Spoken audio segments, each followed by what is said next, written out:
All right. How's it going, everybody? Happy Saturday. Hope you're enjoying yourselves out there. It's been a minute since I've been streaming, so it feels good to be back doing this. A lot has changed. A lot has happened the past few weeks. Obviously, new year. I did stream since the new year, but, only once. But it was my birthday recently. That was a lot of fun. I got this very nice birthday gift as a part of that. Actually, you should see this. So this is something that I've been wanting. It's like this pull-up green screen. Let me show you what I'm talking about. Check it out. Allie actually got this for me. So it works. You just put it down like that. Super simple. You put it down. You pull it back up. Good to go. That's all there is to it. I mean, I wanted this. I didn't even know how good this was until it came and I was like, whoa, all right. Now we're fancy. Now yeah, exactly. Thank you, Jen. Very fancy. So now streaming is gonna be way easier. I will say one of the things that keeps me from streaming more is just the amount of setup that is required to just like get it going, you know what I mean? So with this, and I should actually be getting a dedicated microphone for my desk, hopefully, at some point.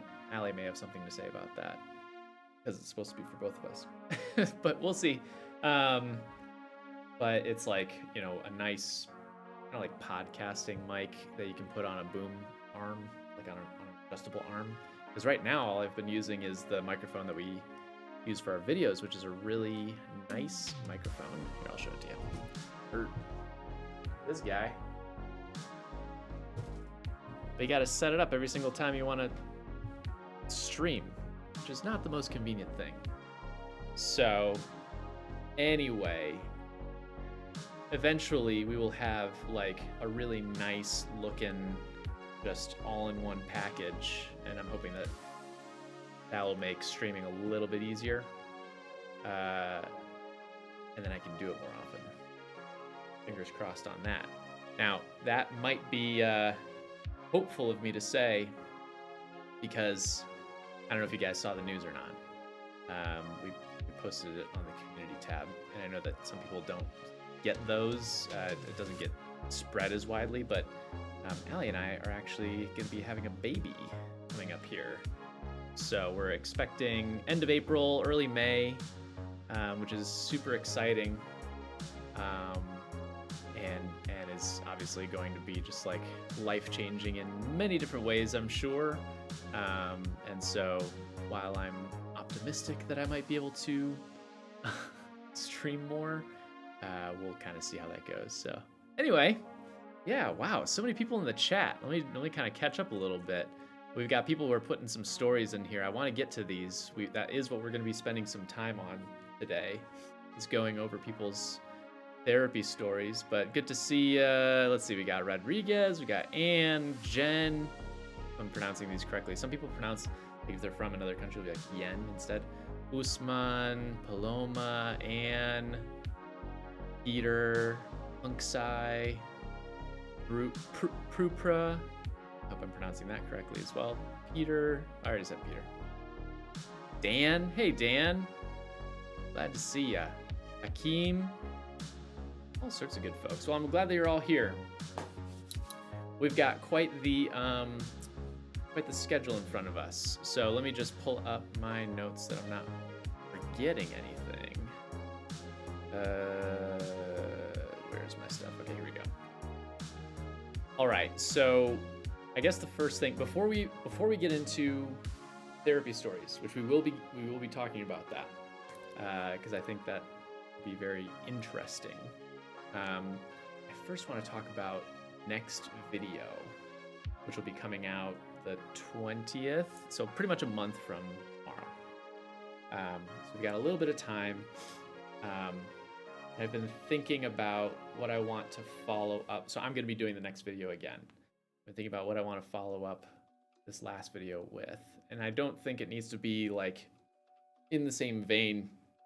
And I've had tons of ideas of, you know, different topics that I could cover. And there are a few that I want to do that I can't do yet. They're sort of like stuff that I am planning on for the future. But I want to get some feedback for what you guys think on a few of these ideas. Let me actually just pull up my notes.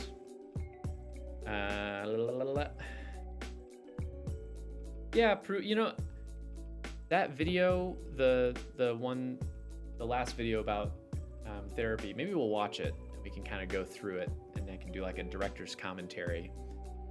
I thought that would be, you know, it actually stemmed out of really wanting to do the second part of that video, which was all about like therapists who do unethical things, because I really wanted people to know how to report stuff like that,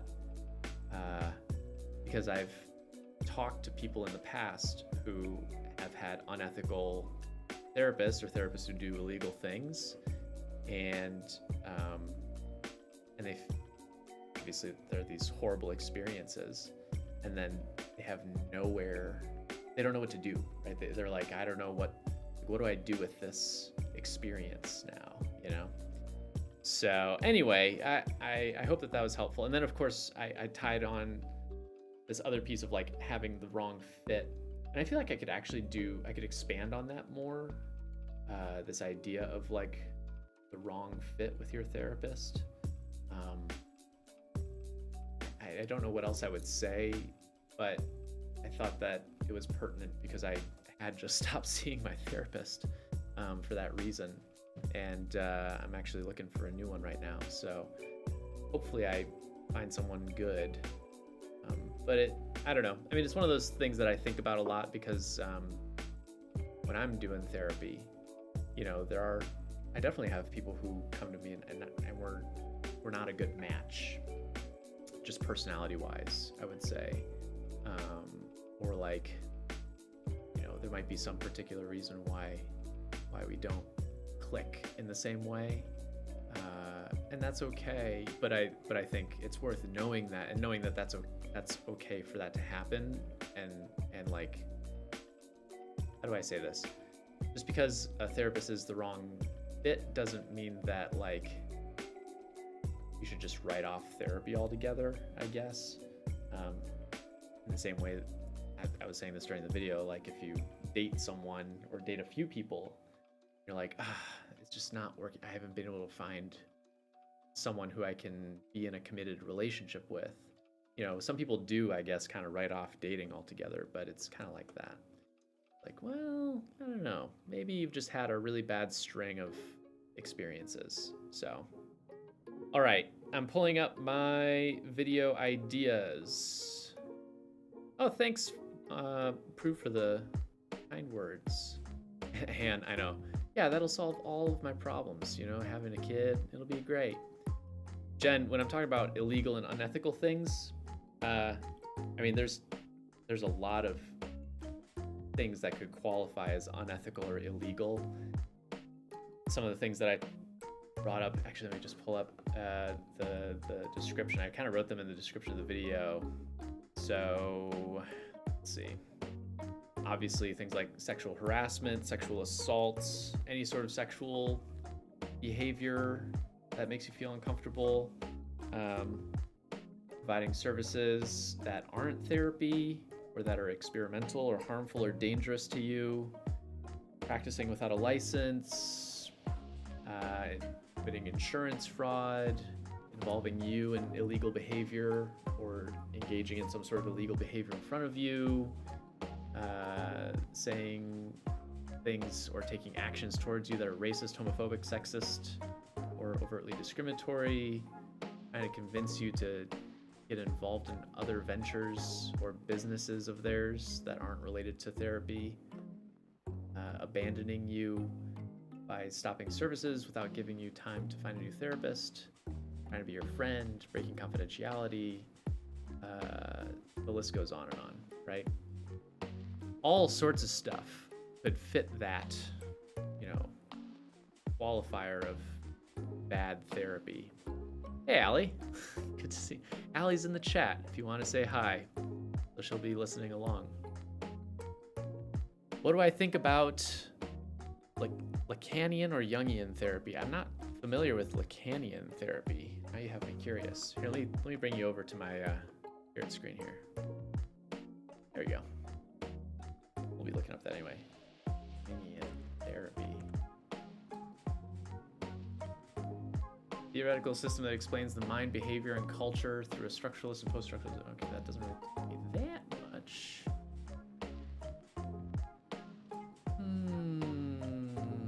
I'm curious about this because this wasn't something that I really was taught about.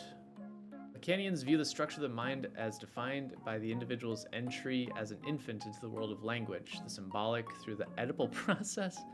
Okay. Interesting. Well, it seems, curious. It doesn't seem particularly.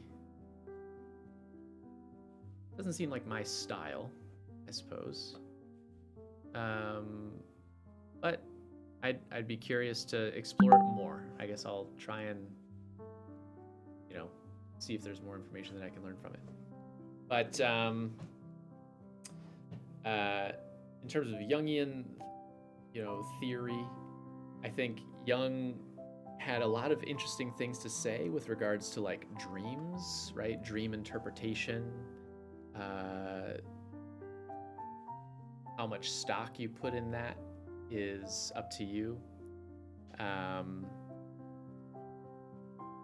For me, dreams are sort of an amalgamation of the things that we think consciously or subconsciously throughout our day, and then they're processed by our minds during our sleep cycles and combined in these sort of funky, unique ways, and that's why you might have very strange dreams, because it's throwing together a lot of different information. But in terms of what they mean, I think they can mean things. It can mean that you're stressed, for example. Like if you're having stress dreams, or if you're dreaming about something in particular conflict, that sort of thing. I think it's a lot of fun to like pull out a dream dictionary. There's like symbology dictionaries where you can look through and be like, oh, what does an elephant mean if you're dreaming about an elephant? And you can look at it and it'll tell you. Whether or not that's, how much stock you put in that, I guess, is up to you. I think it can be an interesting starting place, a good conversation starter, perhaps not that evidence-based or anything like that. So it's not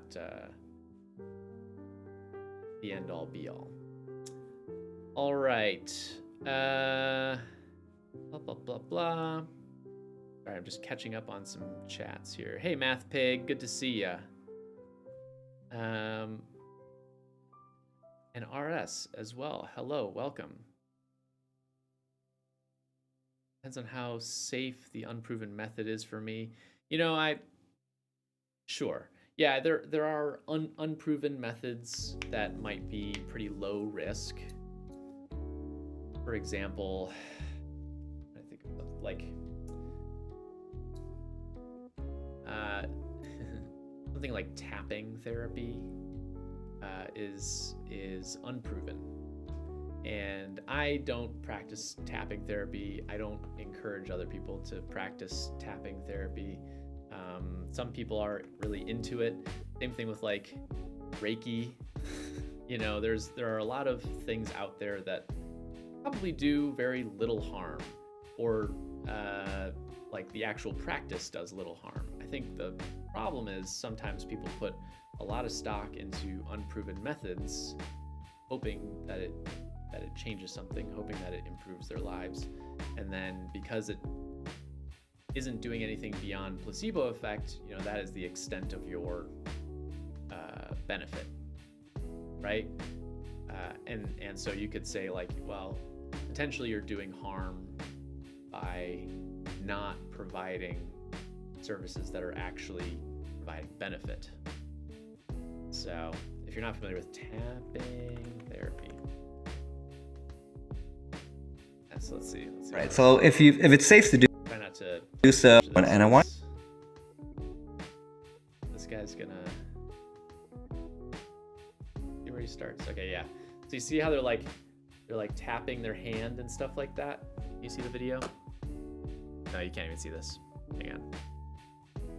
Adjust.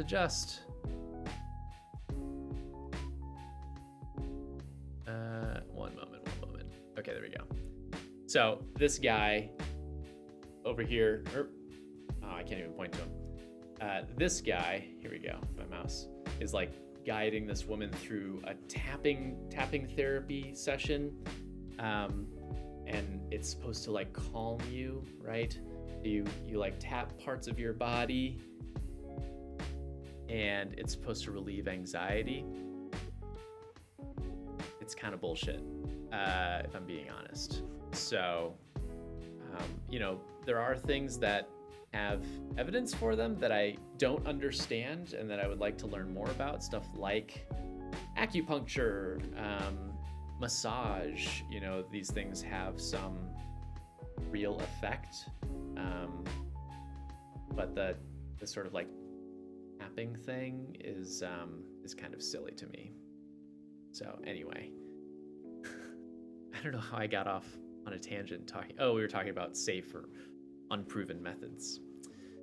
Mike, I'm curious, do you do anything declarative when you sense a wrong fit? Suggest an alternative therapist? I do, yeah. I will typically bring it up with clients where I feel like things are not going so well, right? Be like, there's something off here. And usually it'll be in the context of like, what's going on between you and me? That's usually where I start. And I should turn off this video because it's not what we're here for. But and if we're able to kind of resolve it through that, then that's great, right? Just having an open conversation. But if problems continue, then sometimes we'll be like, I think that you need particular help in this area and I'm not the right person for that, or there's some sort of disconnect, and I'll just kind of bring up like, would you like to see someone else? And lucky for me, I work at a clinic with a lot of other therapists, and so it's pretty easy to get someone placed with someone else. But I always kind of leave it in the hands of that client, usually, unless it's a really bad fit for me. Because if they're getting something out of it, then I have no problem continuing, right? But otherwise, I do like to try to, present that option so that they don't feel like they're trapped.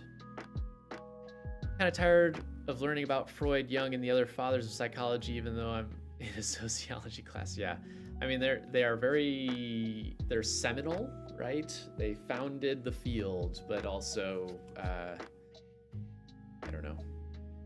We've moved far beyond that in certain regards. Hey Phoenix, good to see ya. Blah blah blah. Lila, that sounds interesting. Okay, we will be getting into bad therapist stories soon. Yeah, isn't this interesting? Okay, we've got lots of good. Oh, psychiatrist, interesting. Different field. You interviewed a Reiki master. Math Big, can you tell me about that? What was that experience like? Blah blah. Sorry, I'm just reading here. Yeah, it can't be. So Dan, you said tapping could be kind of like self-soothing, and that's true. It if that helps people, it's sort of like, I could see it being similar to like fidgeting your leg or something like that. I think the problem for me is the claims that are made with it. I could tell someone, I could start a like leg fidgeting therapy, and it might be a self-soothing thing, but I don't know that I don't know that I would try to promote it as like, oh, it's this really healing thing that is gonna solve your problems.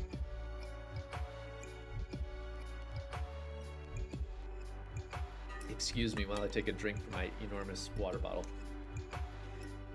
All right, EMDR. Yeah, that's another therapy that I would like to research, because it's one of those that has become extremely popular over the past decade or so, and it's also one, and it has some research to back it up, but it's also one that I'm incredibly skeptical about.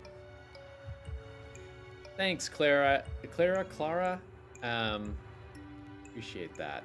Okay, so let's get into what's next. Allie sent me a private chat with a very bad joke. All right. So we got off topic. I wanted to talk about next video options. So I have sort of a top choice in mind. But let me give you a few options, and I'll put a poll in the chat that people can vote for. So let me see here. All right. One, I mean, so I could do a video about something like EMDR or hypnosis, actually, and just sort of examining if it's real or fake, more or less. Is it something that is legit? Does it work? You could even do this for meditation, although there's more acceptance for meditation these days, I feel like, than in the past. So that's one option, is to pick a kind of coping skill or therapy, in this case, hypnosis or EMDR, and say, you know, is this legit?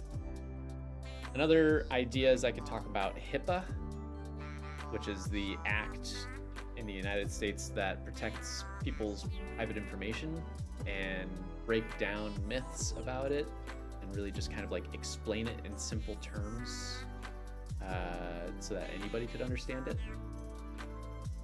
I feel like I'd need an angle for that, you know, to make it interesting, but that's an option.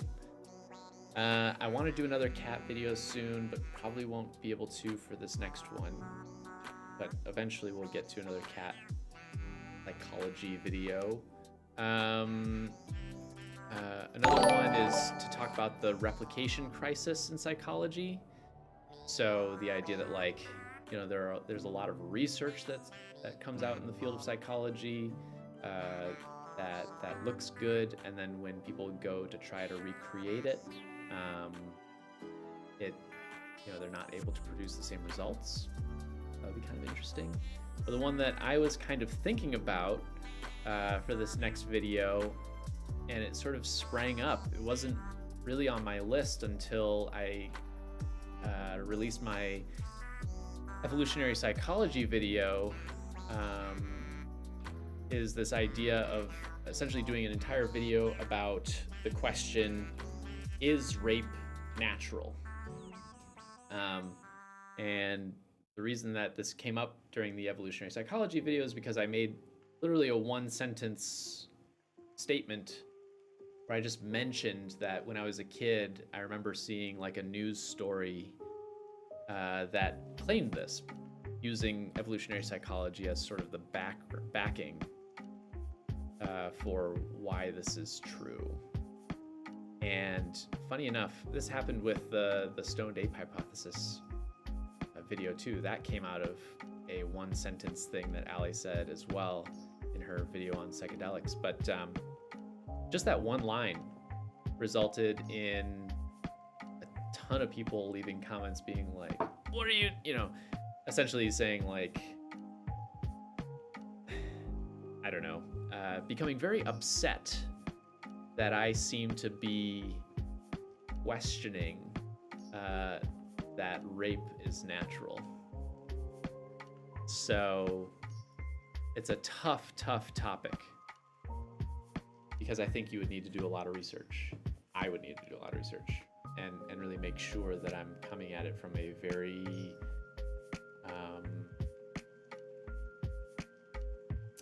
informed and what's the word that I'm looking for?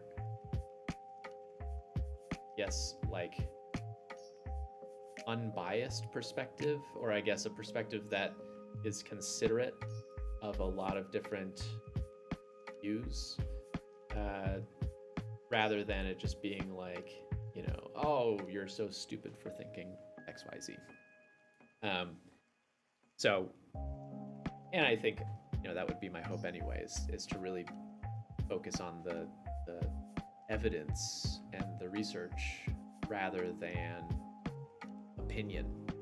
And frankly, I haven't done that much looking into it to have a firm opinion at this point, but it was one of those things that that I think can be pretty polarizing. So yeah, it is a wasp's nest. A good way of putting it. So I don't know. What do you guys think? Let me put a poll in the chat, and we'll ask which video topic should I do next. Do explaining HIPAA. The other ones. Replication crisis in psychology. Let's see, what the other one?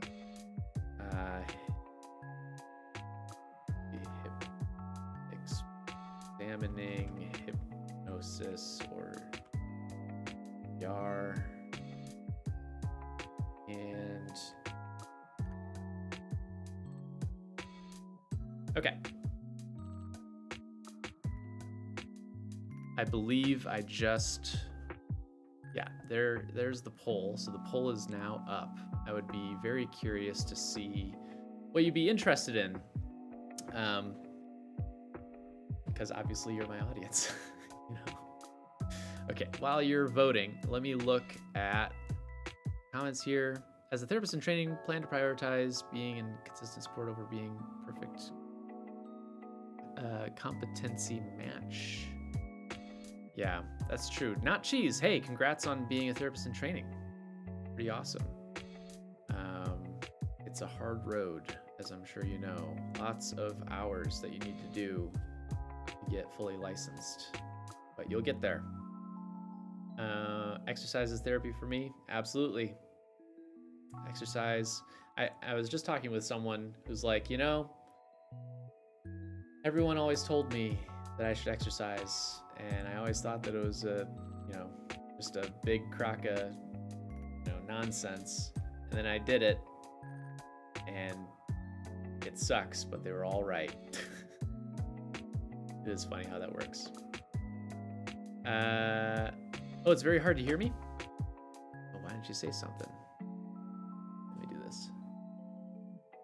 Okay, how's that? Am I too loud now? You let me know if I thought that my volume was okay, but if it's too quiet, too loud, you let me know. Do you ever go on other folks' channels? I'd love a more in-depth chat. This is definitely one time the algorithm suggested something great. Well, that's great. I've been on some other people's channels in the past. Allie and I were just on the Seeker Plus channel, which is their sort of like video podcast, I suppose. And we were talking about ADHD, both the treatment as well as the neuroscience of it, and that was really fun. Let's see. Other than that, I make little appearances here and there. Recently, not that much, to be honest. So it's something that I'd like to do more, but I mean, coordination and collaboration does take quite a bit of work. And since the pandemic has been going, we haven't been seeing people in person as much. It is much nicer to collaborate when you're, face to face, but at some point, we'll do more stuff with other creators.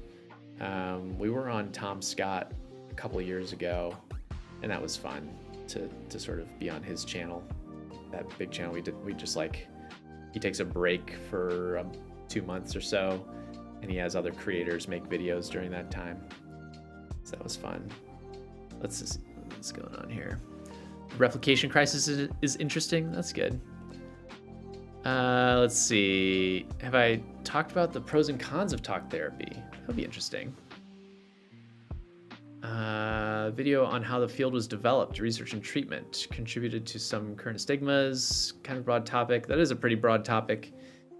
Yeah, I don't know how you distill that down. Maybe, I mean, it would be interesting to sort of say like, how did the stigmas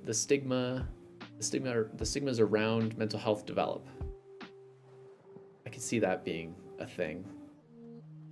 I'm gonna add that to my list. Keep coming up with these ideas. I'm gonna put them.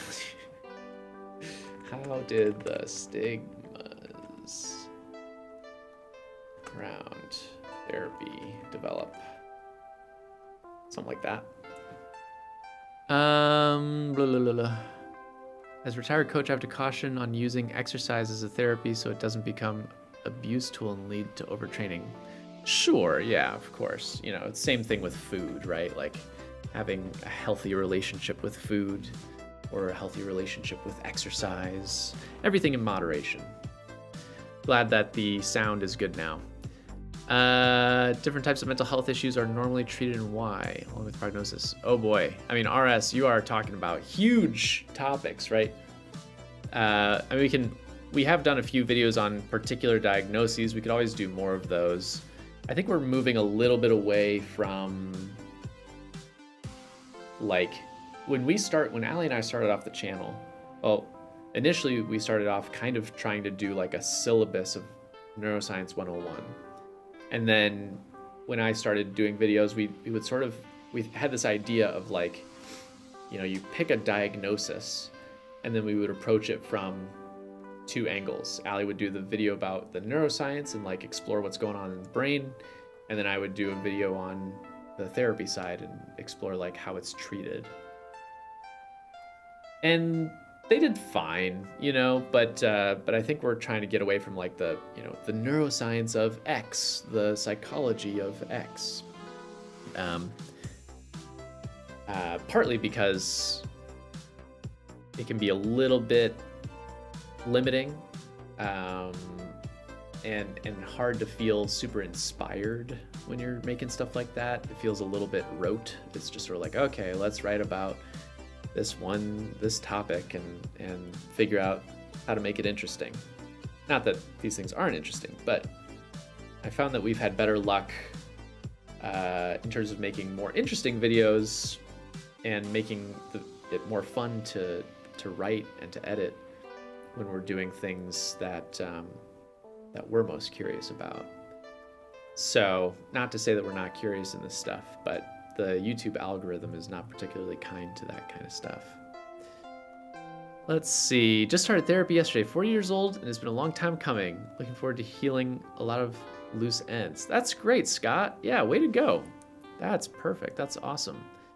Never too late to start, and I hope that it goes well. It's a weird, therapy is weird, I think. Therapy is this weird experience where you are having this really intense interpersonal relationship in a professional setting. Bizarre, right? But it works. Let's see.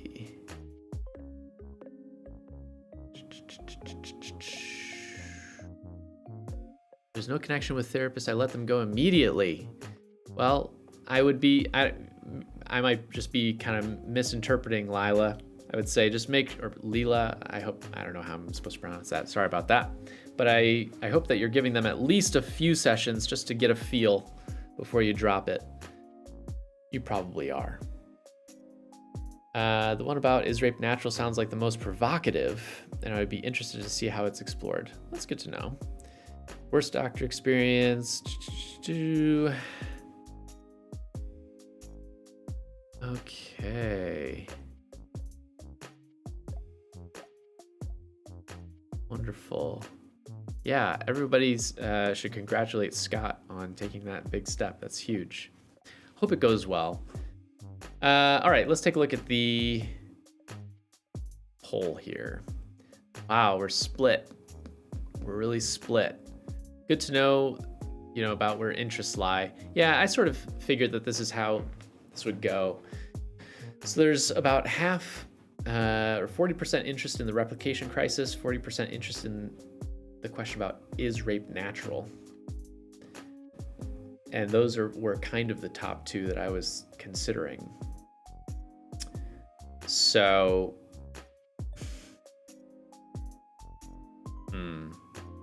well, this is very informative. I'm going to take this into consideration. Thank you for the information. I'm going to end the poll and use that to inform what I do next. All right, that's super helpful. Okay. 2 sessions is the maximum one should offer to a therapist that feels bad. There's no point in wasting time and being frustrated. Yeah, I think, Anna, it really depends. I guess it depends on what you mean by bad, right? If you feel very uncomfortable, obviously you should do what feels best to you. I find that in the first 2 sessions, it's really hard to form a close enough relationship or a close enough connection where you feel like you know each other. So by the time I finish the second session, it's the end of the intake usually, when I'm just asking a lot of questions, but a lot of broad questions. We're not getting into really deep details. And it's only after that we can really get into the meat of things. So I think it's different for everybody. You should do what's good for you. For me, I think 4 actually isn't a bad number in terms of figuring out if it's fitting well. With this last therapist that I saw, I think I did 5 or so, maybe a little bit more than that. But yeah, I don't know. It's tough. You're right. You don't want to waste time, but also it's hard to judge if you're too early on. Okay. Thanks for the information. All right, let's go into, it seems like people are really just raring to go in terms of bad therapy stories, bad and good therapy stories. So let's do that. I was thinking about going over the last video. It's been doing well. I can kind of show you some stats. So we've been doing fine. It's 2 out of 10 right now, which I'm pretty pumped about. The evolutionary psychology video did a little bit better, but it's actually gaining on it. So I'm pretty happy to see that. So, almost 5,000 views, which is, peanuts compared to other channels, but we're growing, we're on our way. No, I'm pretty happy with where this is at right now. I'm looking forward to seeing if it gains even more traction as it goes. It seems like people have been really appreciating it. I really love seeing the stories that people have been telling. Speaking of which, I'm going to pull up your stories right now. So let me bring...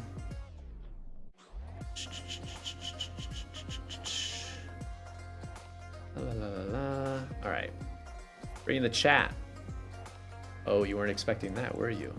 Seeing yourself up here. All right.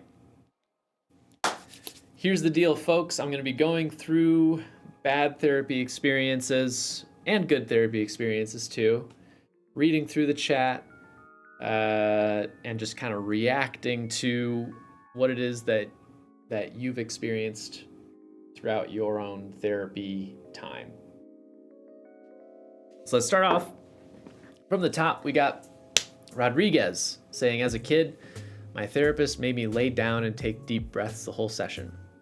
Well, most of the session, she actually arrived quite late. Oof. And since I was a naive kid, I always paid her and never complained. Yeah. Well, I'll say this.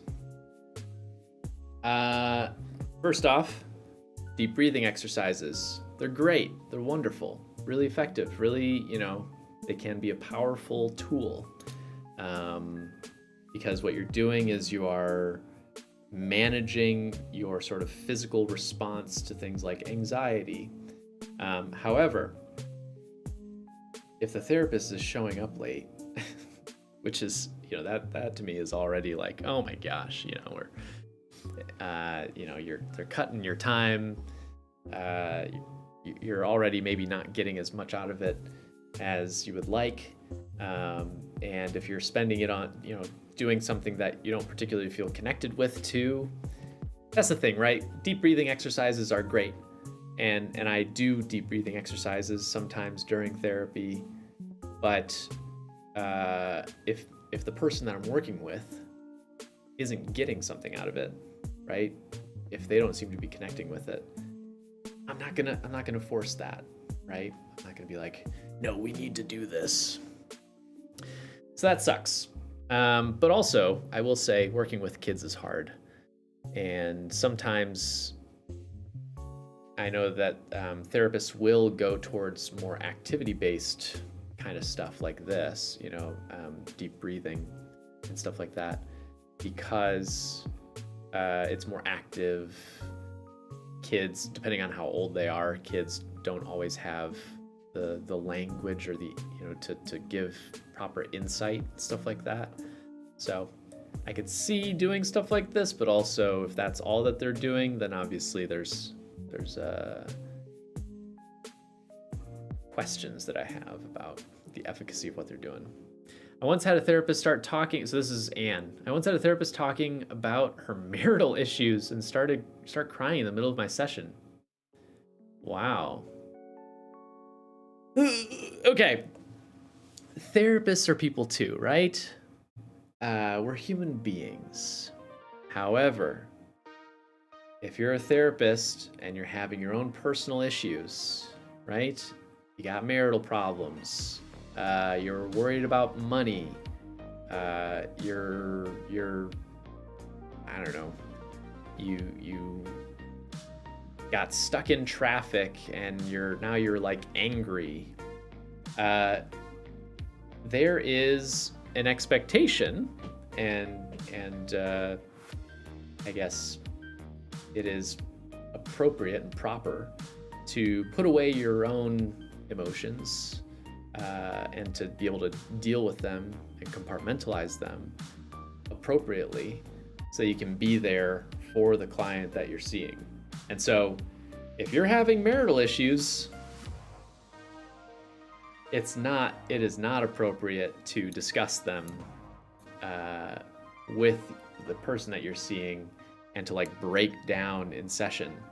I could see bringing it up if it's relevant, right? Let's say you have a client who is talking about how they're going through some marital issues. You might say, oh, I've been there, I've been having marital issues myself, but you wouldn't like dump on the client, right? You would use it as a tool.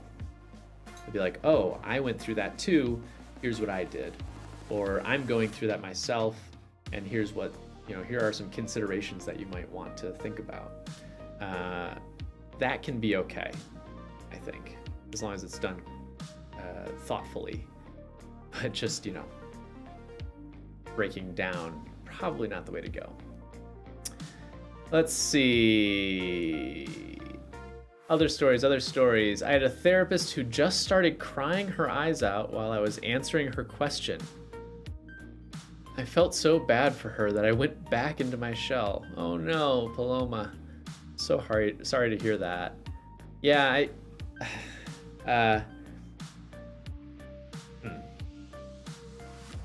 therapy, well, any helping profession can be hard, right? You are trying to be there for another person.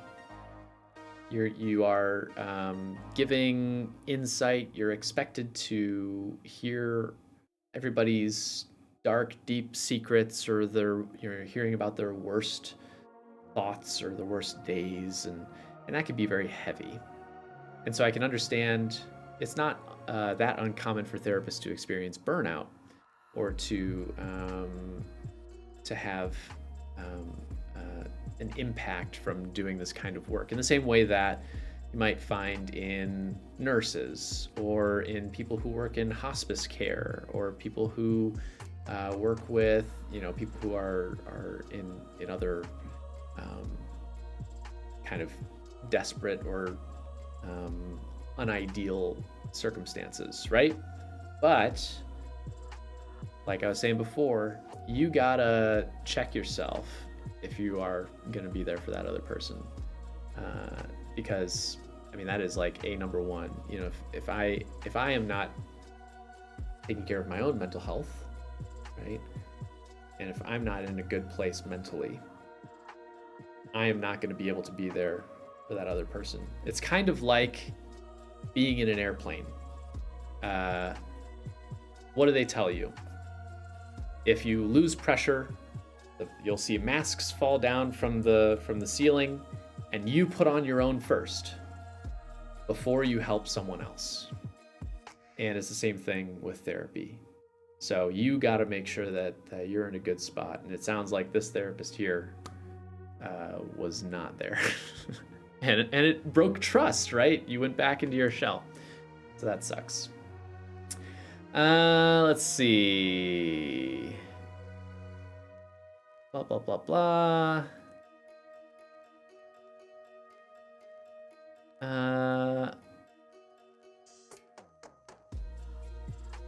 When I went to school and started becoming unhappy because when I was taught at home was so different from when I was taught at school and saw between peers, my parents sent me to therapy. Oh, okay.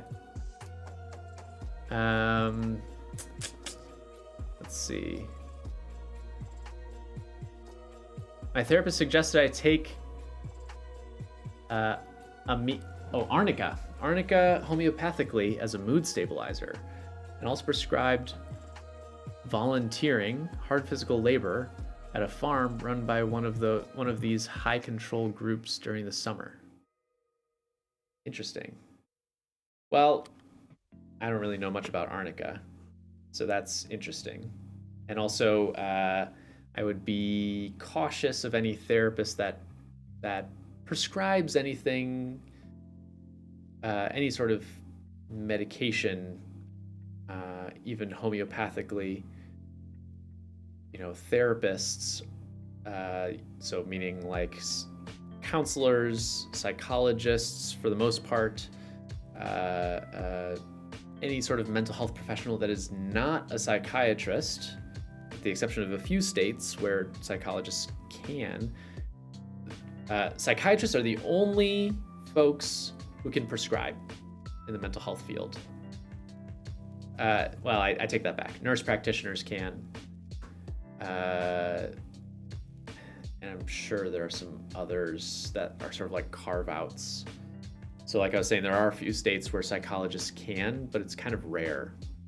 But anyway, even if it's something that you obtain over the counter, I would still be cautious if you have a therapist who is like prescribing you to take something.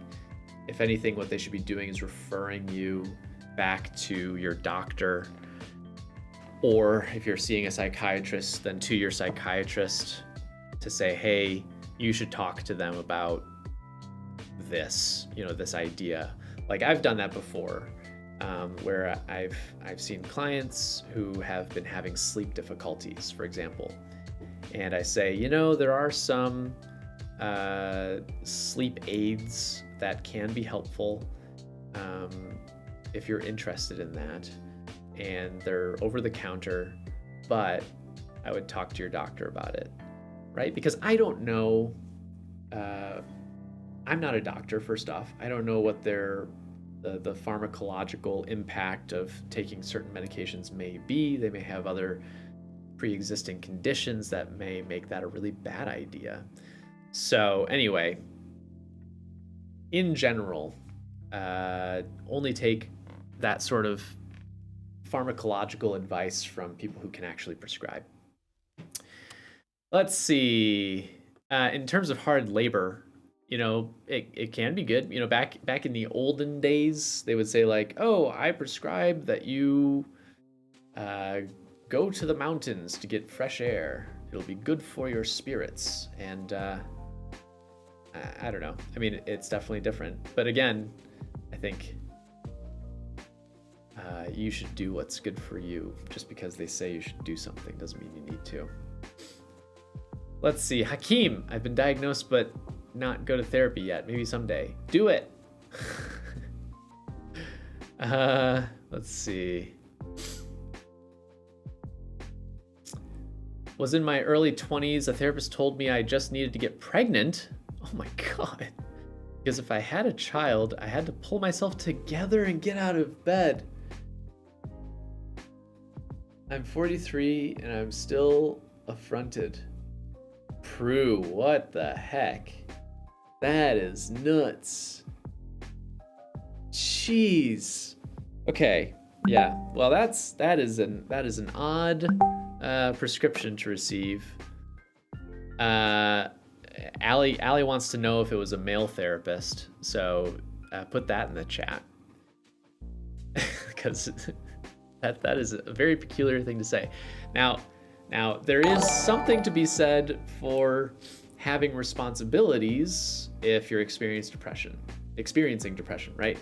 I have heard of clients who have said, you know, when I was depressed, it was really helpful to have my dog because it meant that I had to take care of them and I had like a routine. I had to walk them in the morning and I had to feed them, at least once a day and like give them some attention. And therefore that like provided something. However, I would never say, you need a dog. You need to get a dog, right? Because that's a huge life event, right? That's a huge decision to make. And we're just talking about a dog. And so like having an actual child and like being told to get pregnant, that's something. Oh, and you're welcome about the video. I'm glad that was helpful. Let's see.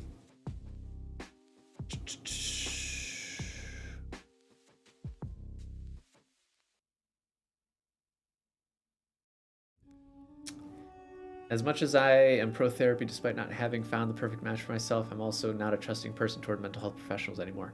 I mean, after that experience, I can understand why, Prue. You know, that sounds pretty awful. That's pretty harmful.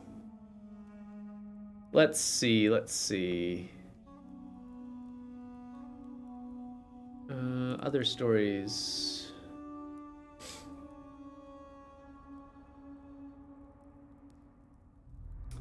Therapist asks you about your goals. Meanwhile, you're trying to return to grad school to finish the last semester and graduate, and then says you're grandiose. Interesting. Wow.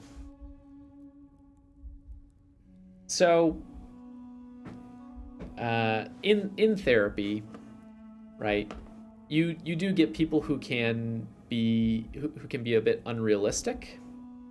Who might have some goals or ideas in mind that you know, from your perspective might seem unlikely.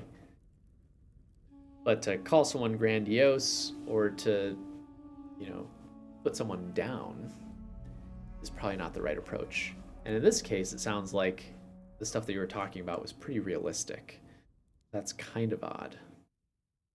Let's see.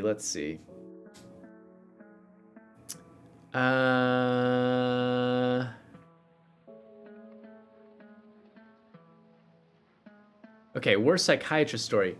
Refuses to do 45 minutes of appointment, does only 10, does 0 for you, has to be reported to do full appointment. Wow. Yeah, psychiatrists, well, I'd be curious. I mean, if they there are many psychiatrists who do only do like 10 or 15-minute appointments because they have so many clients to see in such a short amount of time that they're just kind of bouncing from one person to the next. The psychiatrists that I work with, I get the privilege of having full hour sessions with people, right? Every week. And for psychiatrists, they have half-hour sessions once every, depends, right? For some clients it might be once a week if it's really intense, but usually it's like once a month, once every 2 months, once every 3 months when they need their refill. And so that's tough. We only have like 3 psychiatrists for all of our clinicians. We have like 20 clinicians. And so not every client is seeing the psychiatrist, obviously, but they're inundated with a lot of people. And so I feel for psychiatrists because I feel like many of them have been sort of pigeonholed into these very short sessions. And part of the reason for that is because of insurance. Insurance will only pay for a certain length of session. And so oftentimes, and those sessions, they're short and they are the highest paying. And so treatment centers say, well, we want to get the most bang for our buck. These psychiatrists cost a lot to have on our staff. And so we're going to do the short session time and fill up their schedule with that so that we get the most income and we can pay them this high amount and we help the most number of clients, yada, yada, yada, right? Which obviously is all driven by sort of capitalism and the need for money and all this stuff, and is a problem that's caused by insurance rates. Where was I going with this? But I guess what I'm saying is that's why we have issues like what you're talking about, where we have psychiatrists who maybe are supposed to do a full or should do longer sessions with the people that they're seeing, but end up doing 10-minute sessions, 15 minutes, half hour, 45 minutes max. I mean, that 45 minutes is pretty good with a psychiatrist. So it's an interesting system that we have. Another word, psychiatrist, looking for new one.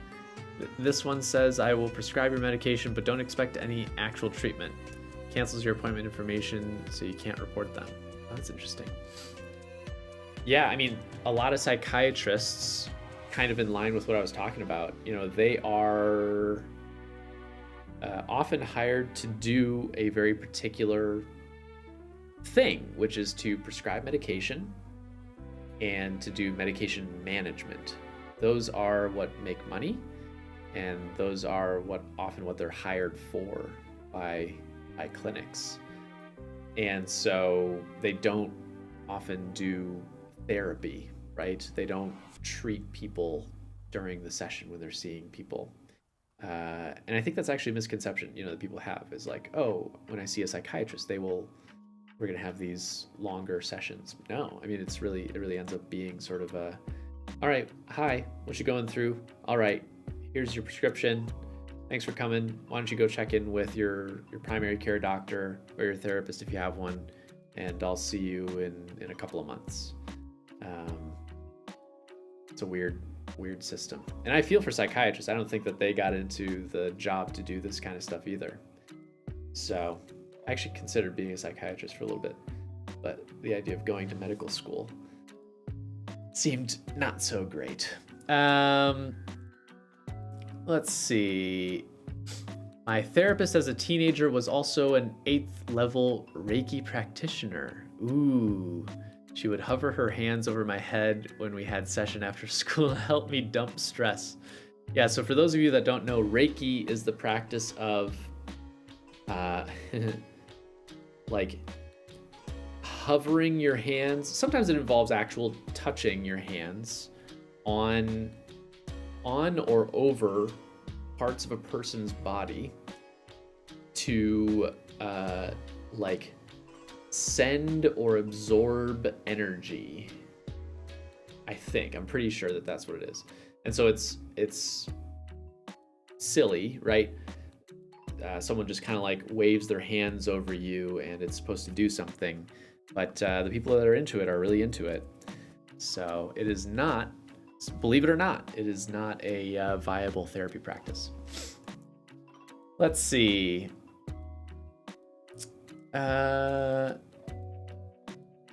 Good bad therapist, having 6 great years, and then therapist drops you like a hot potato in only one session notice. Like, this is your last session. Oh man. Yeah, that sounds odd. It sounds like something was going on there. I would be curious to know the details of that, because I know that sometimes people get fired or they turn in their 2-week notice, that sort of thing. But it is standard practice that if you're seeing a therapist, if they're not going to be able to see you anymore, there should be some sort of transition plan, right? They have to provide you with alternatives, and try to give you as much notice as possible, give you some time to find someone new, that sort of thing. Awesome therapist. She had a PhD and could call my smartass thing just like that. Considering I was doing honors in psych at the time, it was fun. That's good. Yeah, it's nice to have someone who is on your level, and who can understand you.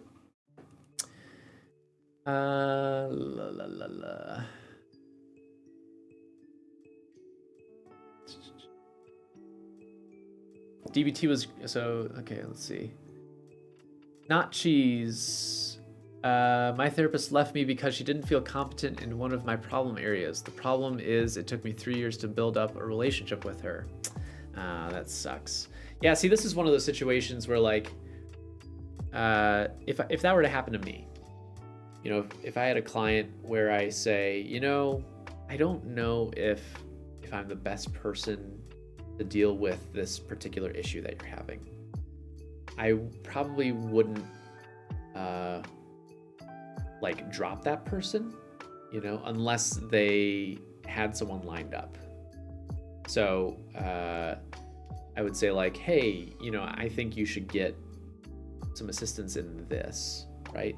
And if they wanted to work with someone else, I guess that would be the first and foremost. If they wanted to find another therapist who was specialized in that particular area, and then we would try to find someone. Once they have a session set up, then we would do sort of a closing session, what we call a warm handoff, where I would get a release of information from the client that would allow me to talk with their new therapist to get them up to speed, right? Sort of give them background information. And then that way you're smoothly kind of transitioning into, working with this other person. But if the client says, like, I don't want to do that, I want to, I've been working with you for 3 years and I just want to keep going with you, I'd say, oh, okay, great. Let's do that. Let's see.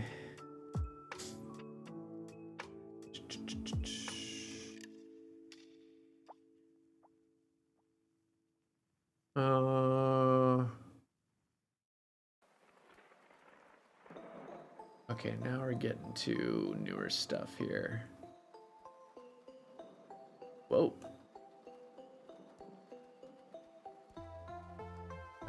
Okay, here we go.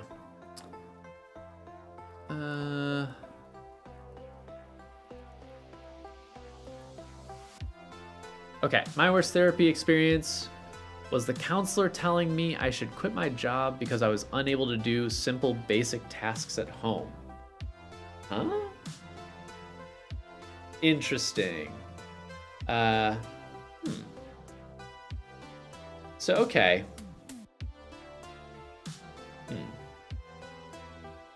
Here's the thing.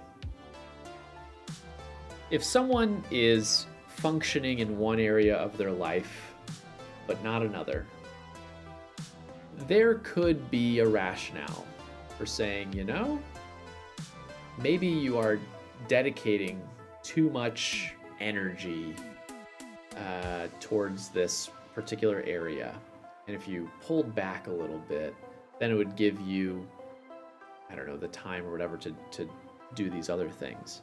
But to tell someone to quit their job, which would, I imagine, put a lot of strain on you financially and come with its own stressors, just to say that to give you the ability to do some at-home tasks seems like a weird suggestion. Because I imagine your job was what was the thing that you could do, like that was what was keeping you going. So that's interesting. Let's see. Blah, blah, blah. I should clarify with my experience. I have ADHD and previously had told that counselor how happy I was that I had just gotten that job. And they told me I should quit a few sessions later. Yeah, this person sounds odd. And like they weren't really listening, And also, if you have ADHD, of course you're going to have some problems with tasks at home,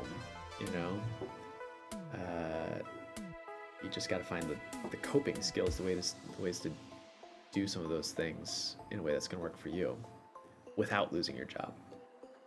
Let's see. Isn't therapists should have their own therapists? Is there a rule, something like that? No rule like that. No, there's no rule that therapists need their own therapists. I think it's good too, though. I think it keeps you honest, But also, I think there's sort of a saying that like doctors make the worst patients, and I think therapists sometimes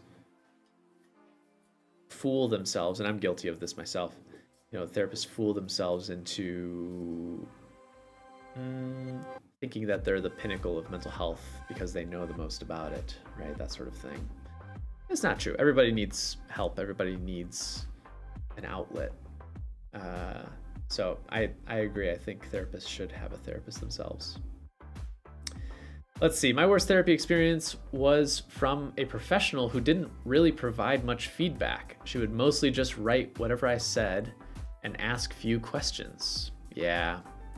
See, that was my kind of experience too, was, you're sitting in session and you're talking about some issue that you're having, and you pause, right? You come to the end of your sentence. You say like, and that's the problem that I'm having. And the therapist looks at you and is like,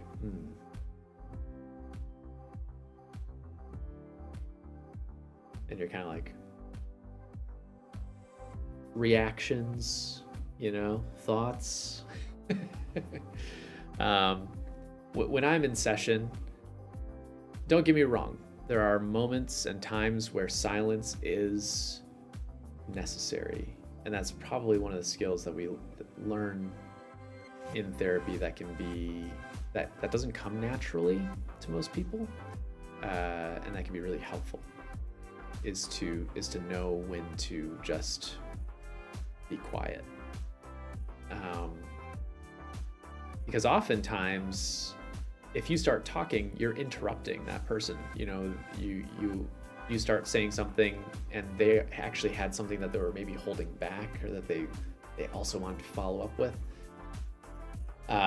But I think that can go too far, where you have some therapists who think that they just need to nod, take notes, and just kind of listen, rather than being an active listener, where you're providing some kind of back and forth, even if it's just to repeat back what that person said in a different way. That's a pretty common skill that you learn, right? Somebody says, me and my girlfriend, we've been having just big problems. We just we fight every night, and it's always about the same thing, we're just having issues with like spending money and blah, blah, blah. And they get to the end of their sentence, and as the therapist, you might say like, yeah, it sounds like you and your significant other have been having a lot of communication difficulties about finances.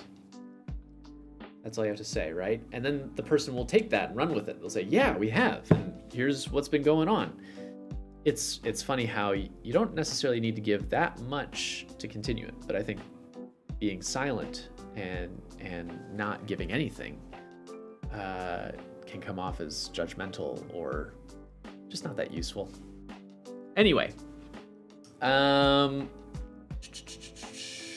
current therapist is awesome and started giving feedback from the first session. I definitely feel listened to. She always asks me interesting, thoughtful questions too. She's the best. That's so great, Clara. I really am glad to hear that. Nyamix, you already commented on the video. That's awesome. Thank you so much for sharing your story. Maybe we'll pull that up later. Besides what I said there, I find it really bad that I went to a person for 3 years as a kid and they never figured out that I'm autistic and ADHD. Yeah, that's a bummer. That's,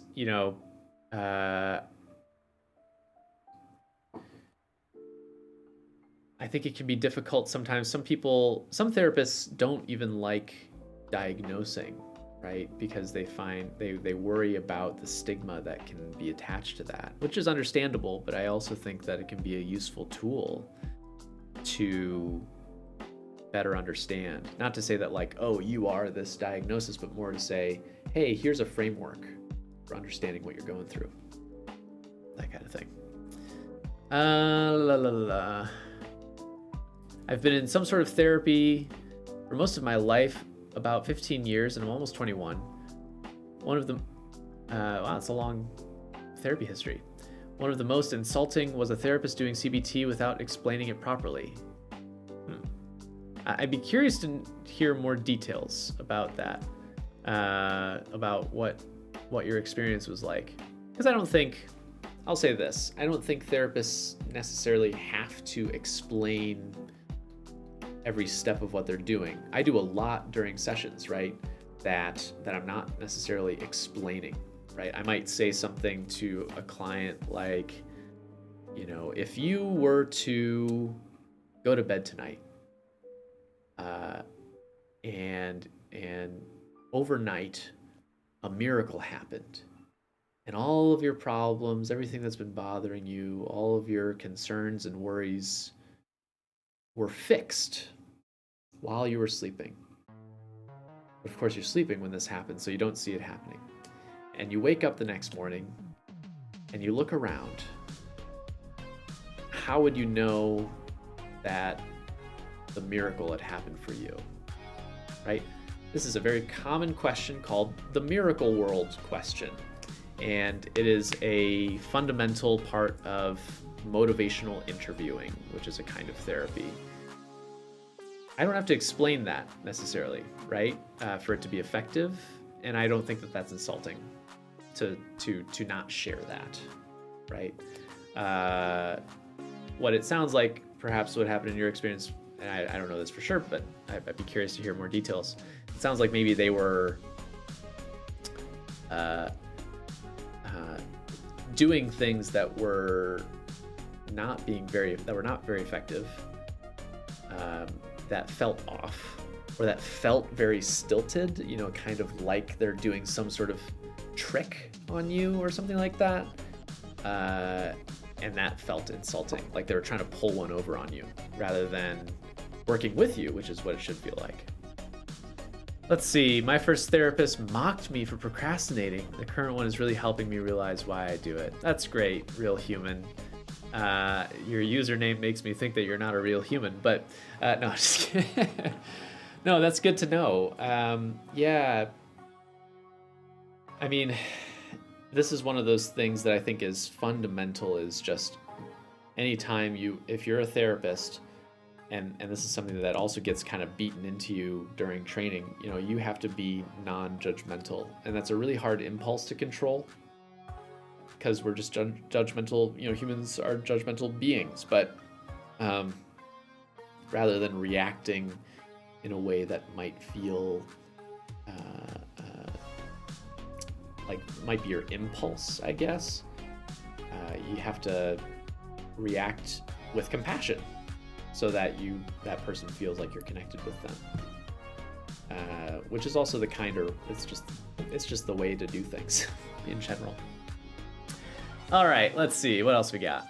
Anyway, I'm glad that your current therapist is better. Oh boy.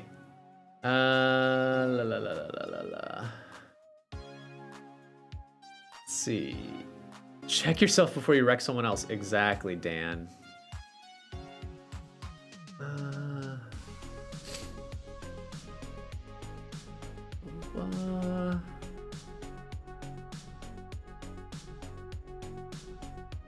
Oh, we got some repeats, it looks like.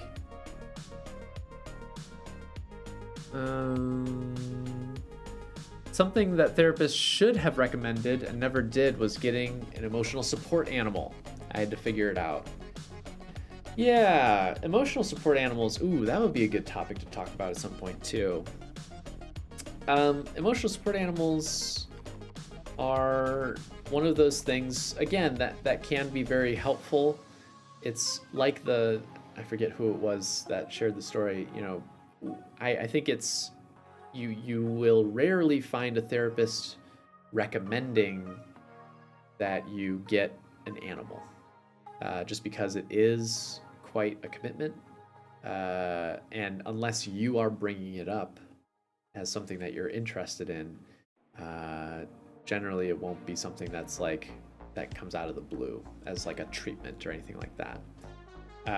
Sometimes, you know, if a client says like, oh, you know, I feel really lonely, and I feel stressed all the time and blah, blah, blah.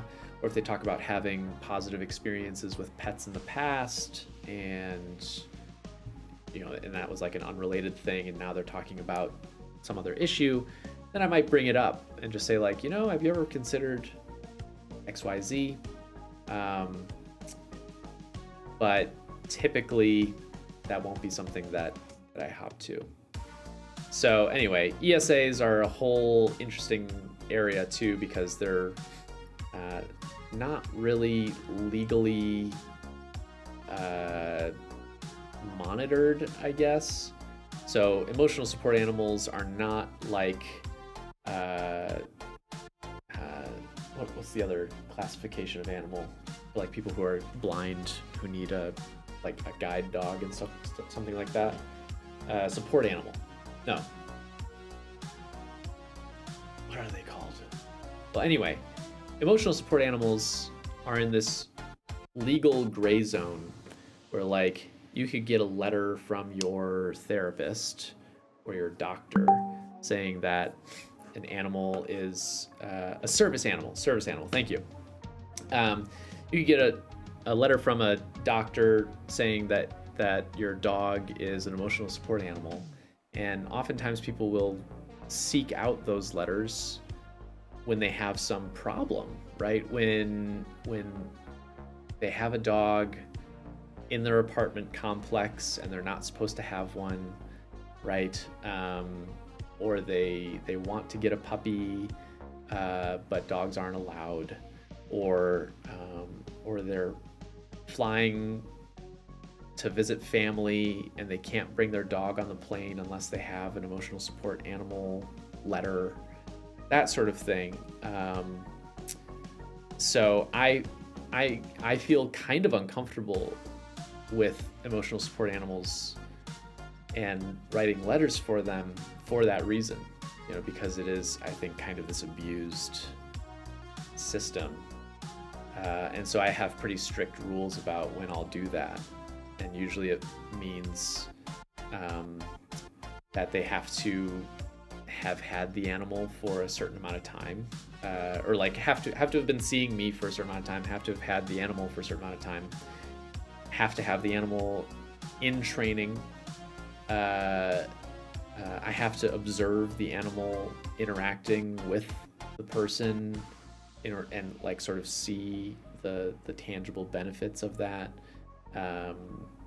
You know, and the animal has to be really well trained like with strangers just being around, if they're barking at things, or it's often dogs, that's why I'm kind of bringing up dogs. If they're barking at things, or if they're wild and all over the place, or if they're jumping on people, then they're not. The reason that I wouldn't say that they're a great emotional support animal is because that creates its own stress in and of itself. So yeah, I find that to be a pretty difficult gray space in my field that needs some better regulation. Anyway, all right, enough about emotional support animals. Let's see. She often engaged in therapeutic touch after I made it clear that I didn't like to be touched, and would collaborate with my father, a naturopath, on homeopathic treatment. Yikes. Yeah, so if someone is telling you, I don't like this, pretty good indication of like, okay, don't do that. And also, if you're a child, these are kind of the rules these days. If you're a child under the age of 12, your parents have pretty much full access to your information, right? Because as your guardian, they can kind of, they are involved in your care and your treatment, unless there's a real reason for them not to be. Like if they're not your guardian, or if there's abuse issues or something like that, there can be certain circumstances where information is restricted. Once you get over 12, then you start to consider the child's welfare more and their own desires a little bit more. It gets, again, kind of into this interesting space where you have to sort of balance like what is okay to share and what is not, and that all comes through conversation with the client that you're seeing. Anyway, working with kids is really its own specialty, I think, to be honest, just because of all those complications.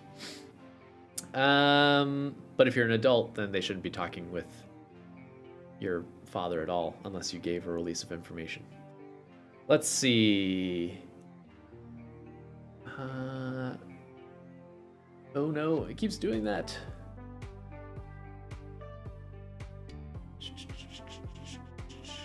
Is it normal for the sessions to sometimes be really exhausting and raw sometimes, to the point of crying for something dumb? Yes, it is. So sessions can be, I think this is actually something that that's difficult to understand about therapy, is that therapy can be a really hard work, and not pleasant work all the time. I tell clients this when I start seeing them, which is, we're going to be dealing through whatever it is that you're going through, whatever complications you're having or problems that you're dealing with, and that is not going to be always pleasant, right? You might feel worse before you feel better. That is just a risk that we run, because you're often talking about things that are difficult and tough, and sometimes processing through that stuff can be very intense and, like you're saying, exhausting, raw, all that stuff.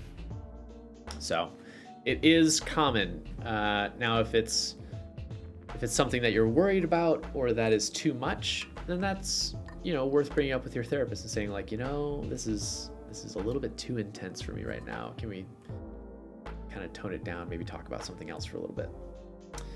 The therapist I saw in high school, court mandated. We weren't a good fit, and I didn't want to be there. She'd go on tangents about her other patients, I think because she was visibly uncomfortable by how little I had to say. Yeah, court mandated. Court mandated there. I've worked with a lot of court mandated clients in the past. And it is a different experience, right? There is this, it can be a almost like contentious relationship, right? They don't want to be here, and therefore they might make things as difficult as possible. for the therapist, right? Which I understand. Like, you're forced to be there. It's not something that you want, and yet somebody's telling you that you got to be there. That's where I think the therapist has to be agile and be like, and kind of form that connection and be like, yeah, you don't want to be here. What do you want to do with this time, right? You want to play a game? You want to talk about, you know, some hobby that you're working on, right? Or like, tell me about how angry you are at the person who sent you here for this court mandated therapy, right? That kind of thing. So to have a therapist who then goes on tangents about other patients, well, first off, they're disclosing information that probably they shouldn't be, right? Unless they were really obscuring details that would make it hard to identify those people. But if they were feeling uncomfortable, then yeah, it sounds like maybe they were just rambling. Let's see. Things are so Jom. Hey, good to see you, Jom. Things are somehow good, but it feels wrong. Does that count? Yeah. I mean, if your baseline is normally that things are bad, right? Then to feel good might feel strange almost. But I'm glad to hear that you're feeling good. Hopefully that continues that way.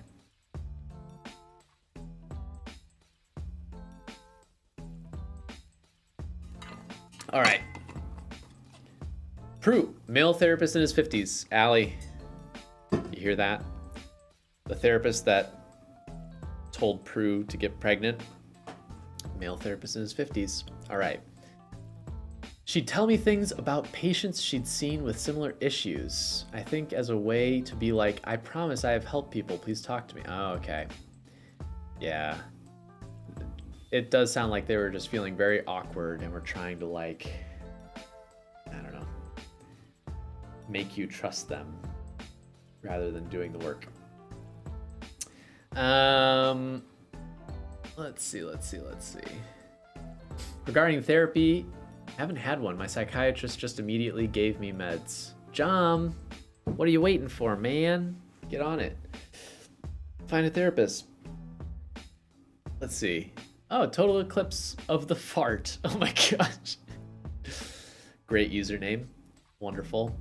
Just hopped in. First one you're catching. Hey, glad that you're here. Glad to see ya. And Tyler, hey Tyler, glad to see you as well. Oh, man, it keeps doing that. All right. What else we got? Oh man, Sophia, your therapist just keeps getting more and more interesting. She'd also end every session with a hug. She'd ask permission, and I did give consent, but I was 14 and didn't want to disagree and really didn't like it. I'd spend hours afterwards scrubbing off the touch. Oh my gosh. Well, I'm really sorry about that, Sophia. That sounds extremely uncomfortable. New York State requires 45-minute sessions for psychiatrists. Oh, I didn't know that. That's good to know. That's good. I'd be interested in learning more about mental health treatment for children and adolescents, differences in how they're diagnosed, treated, and rights to access to care versus cultural family stigma. Man, RS, you're pulling out like all the big topics. I'd also like a video about the purpose of therapy, and is it really for everyone? Yeah, I think that would be an interesting topic as well. Let's see. I no call showed 4 times in 6 years with my psychiatrist, and I got a letter that they would release me from treatment if I missed another. But that was more his office staff. When I told him about it, he said not to worry and he'd take care of it. Well, that's good.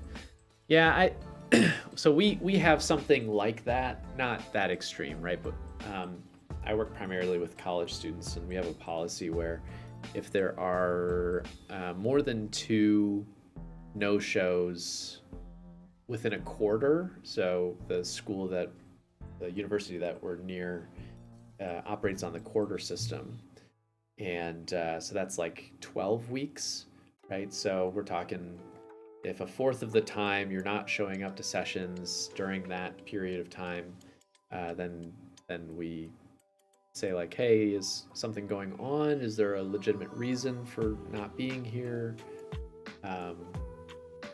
After the second one, and then if a third one happens, then we open up that slot to the waiting list.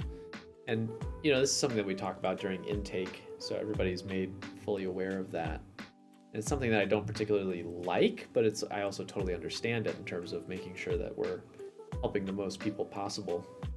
But it's because it's a business, right? And it sucks. But if people have legitimate reasons for not being at sessions, then we take that into consideration. Not like people are just dropped. I find the rise of New Age practices, mental health awareness, and the convergence of the two really interesting. Me too. Yeah, I know. There's a lot of interesting stuff there. I was encouraged to empathize with the officer that unjustly arrested me as a teen. Huh.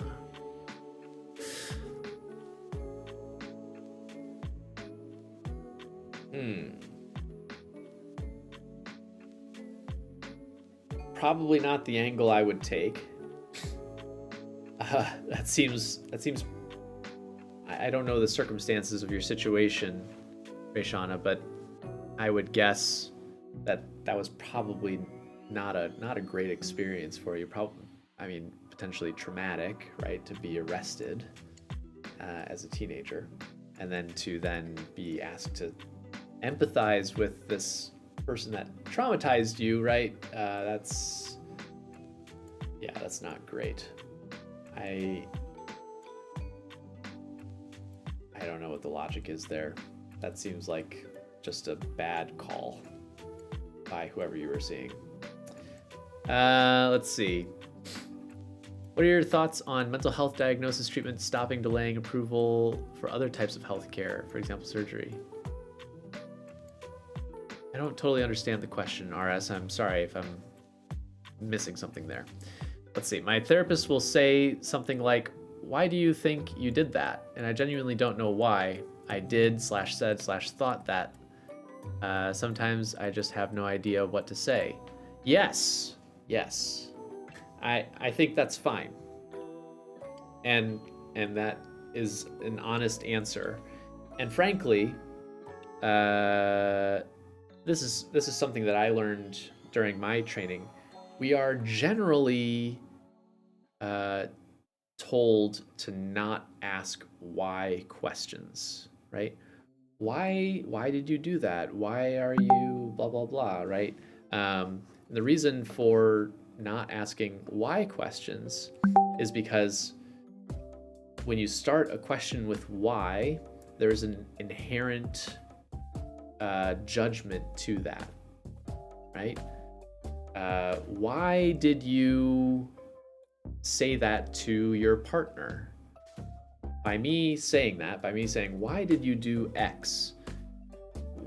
The implication behind that is you should have done something else, right? Or you shouldn't have done that. And so, generally speaking, we stay away from why questions. Instead, we go to, what was it that you think, whatever. We find clever ways of rewording things that don't have why as part of it for that specific reason. I was kicked out of my aftercare program for dating someone in the inpatient program, which is fair. Only my counselor called me a sexual predator in front of my peers during group. Oh my gosh. Well, that's not good.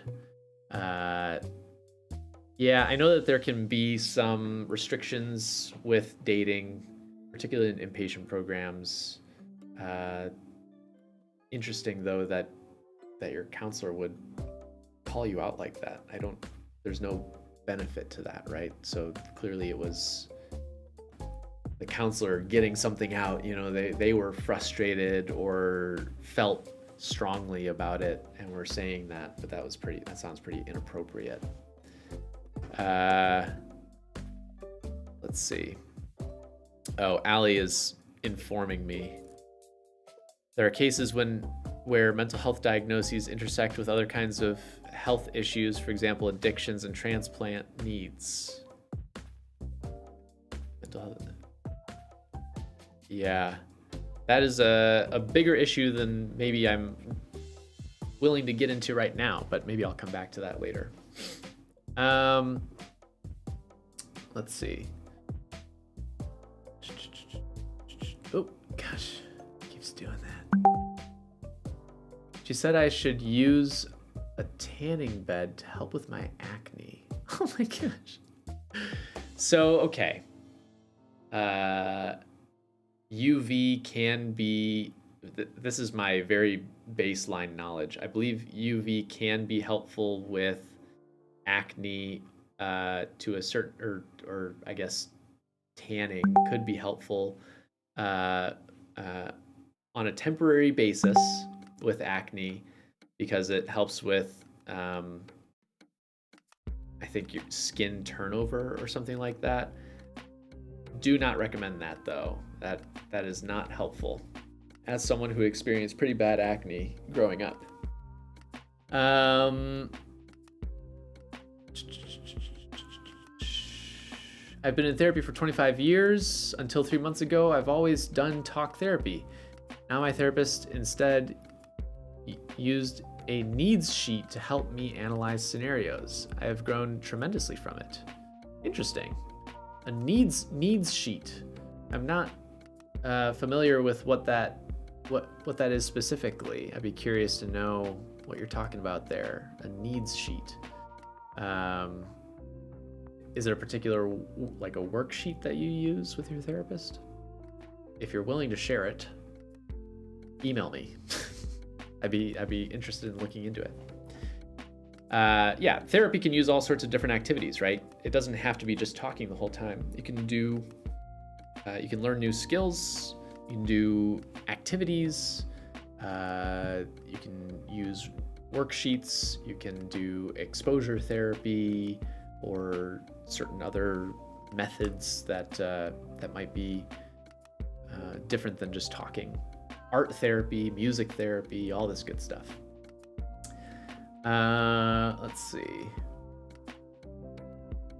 What's so great about my current therapist is that she is aware that she doesn't always understand or know how best to help me, and she is great at receiving feedback and adapting her approach. That's great. I'm really glad to hear that. That sounds like someone who knows their limitations and is willing to grow and wants to be honest with you, and it seems like that helps bring you two closer, which is great.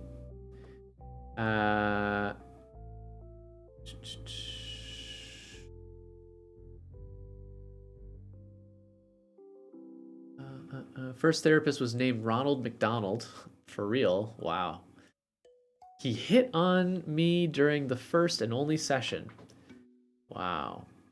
It was decades before I'd go to a therapist again and made sure it was a female therapist.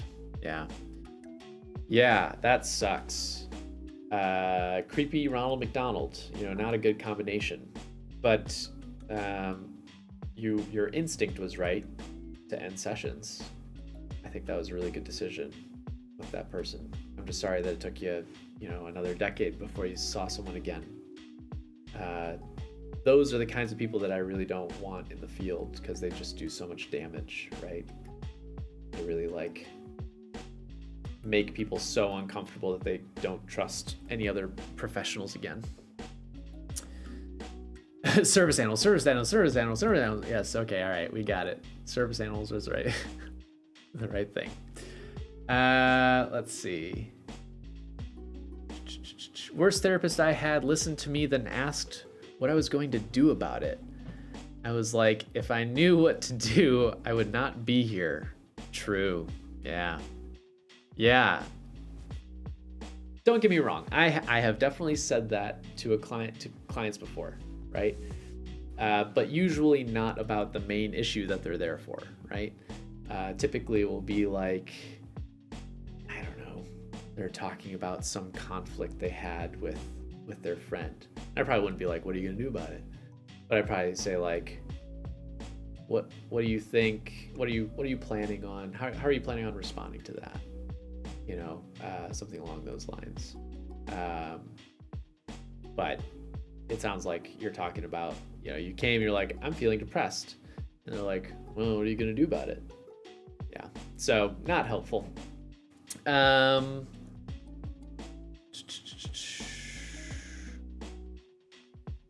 Let's see. My therapist once ripped my liver from my body and... Okay. All right.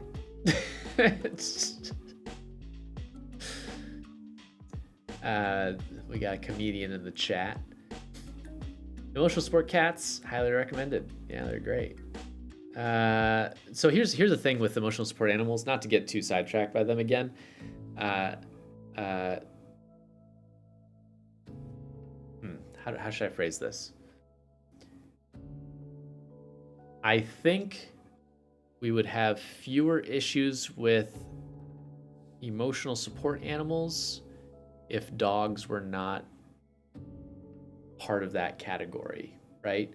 Dogs are the most common, one of the most common pets that people have, but also they can be sometimes the most disruptive, destructive, the most like public facing, versus like a cat that mostly stays inside and, you know, isn't loud, at least not so much that like your neighbors are going to hear it usually, that kind of thing.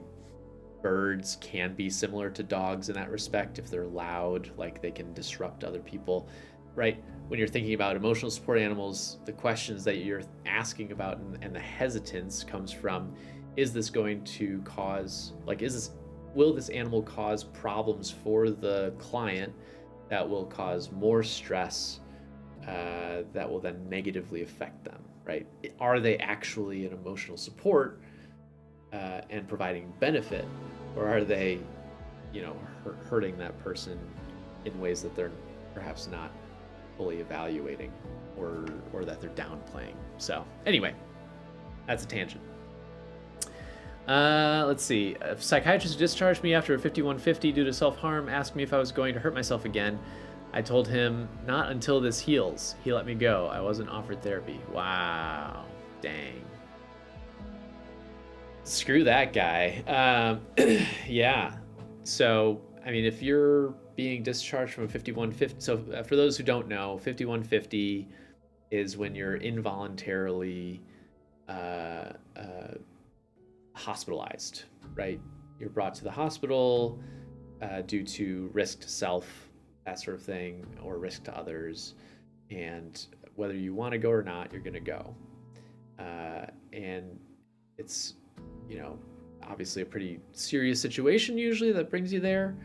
And so discharge needs to be taken super seriously, because you want to make sure that people are set up for success and that they don't return to your hospital like the next day or something. So it sounds like this psychiatrist just was not doing their job. You know, they should be providing you resources, setting you up with someone, you know, giving you a whole list of people, or potentially even connecting you with someone right away for immediate follow-up. Let's see.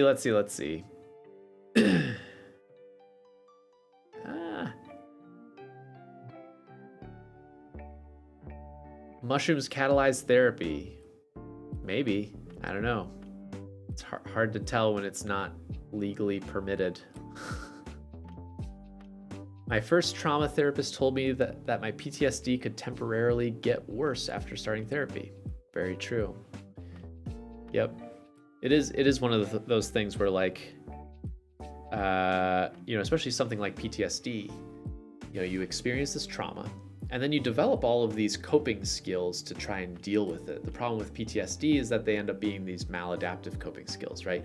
Avoidance, you know, things that remind you of the trauma, you end up like avoiding at all costs.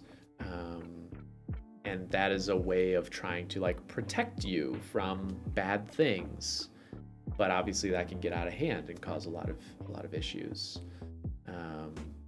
So anyway, bringing all of that back up, bringing up the trauma, reprocessing it, and like doing it in a way that will end up being more healthy in the end can be very painful. It's sort of like, it's like if you, and I hope this never happens to anybody, but like if you got shot, right?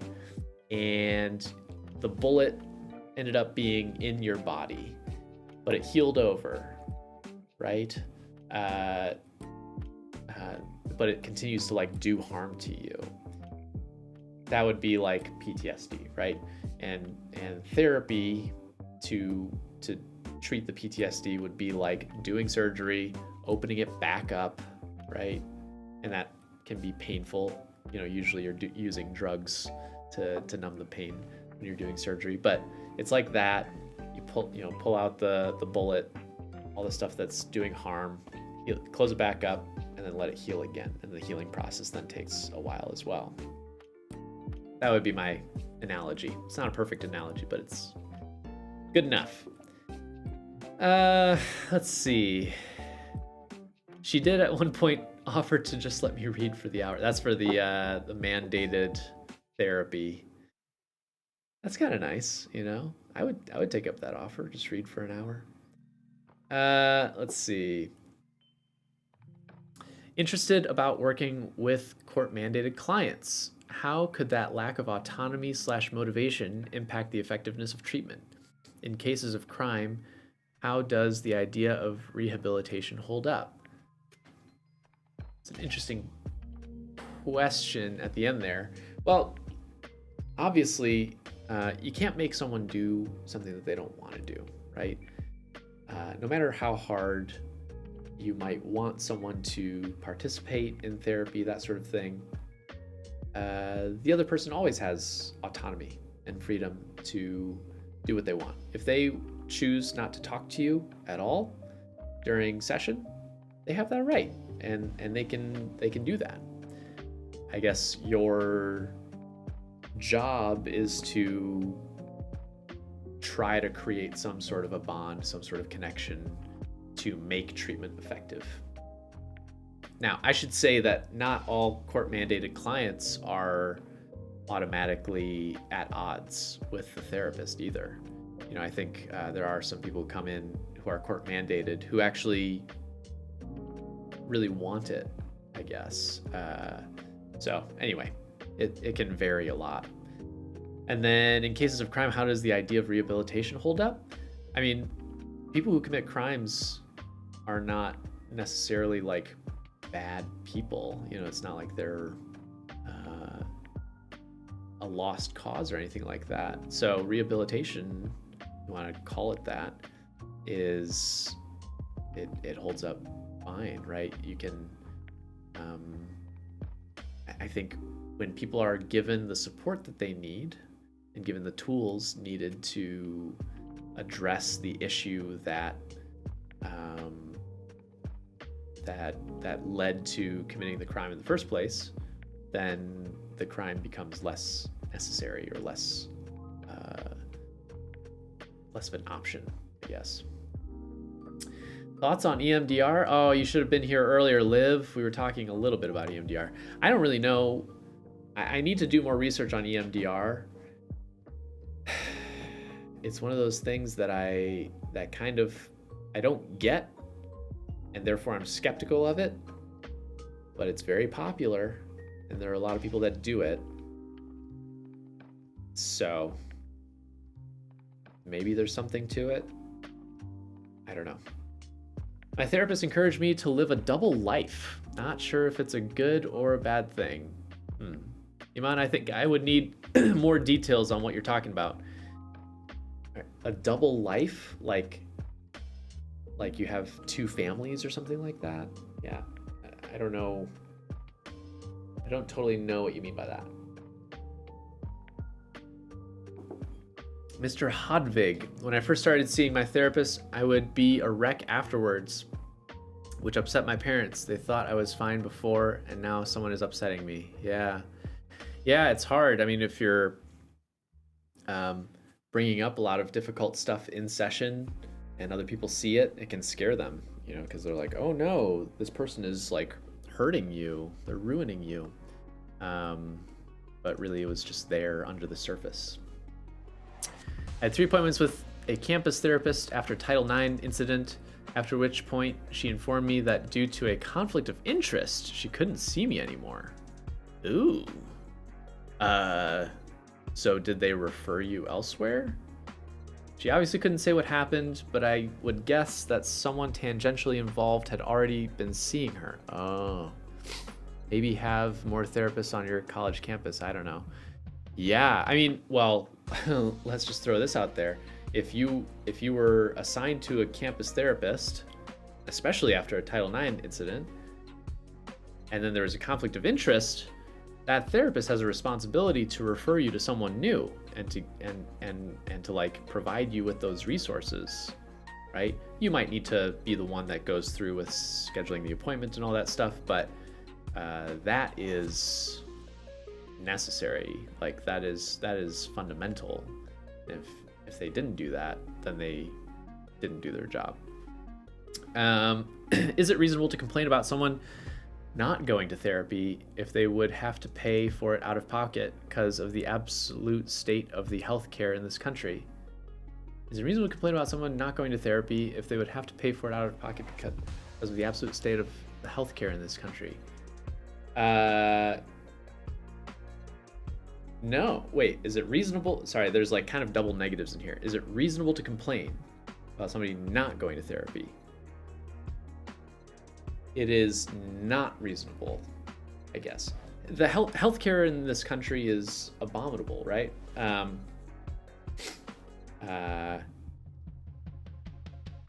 You look at just healthcare insurance, insurance for healthcare, particularly mental health care, and for vast majority of people, there are copays whenever you go to see a therapist, and there's copays for doctors and other professionals as well, right?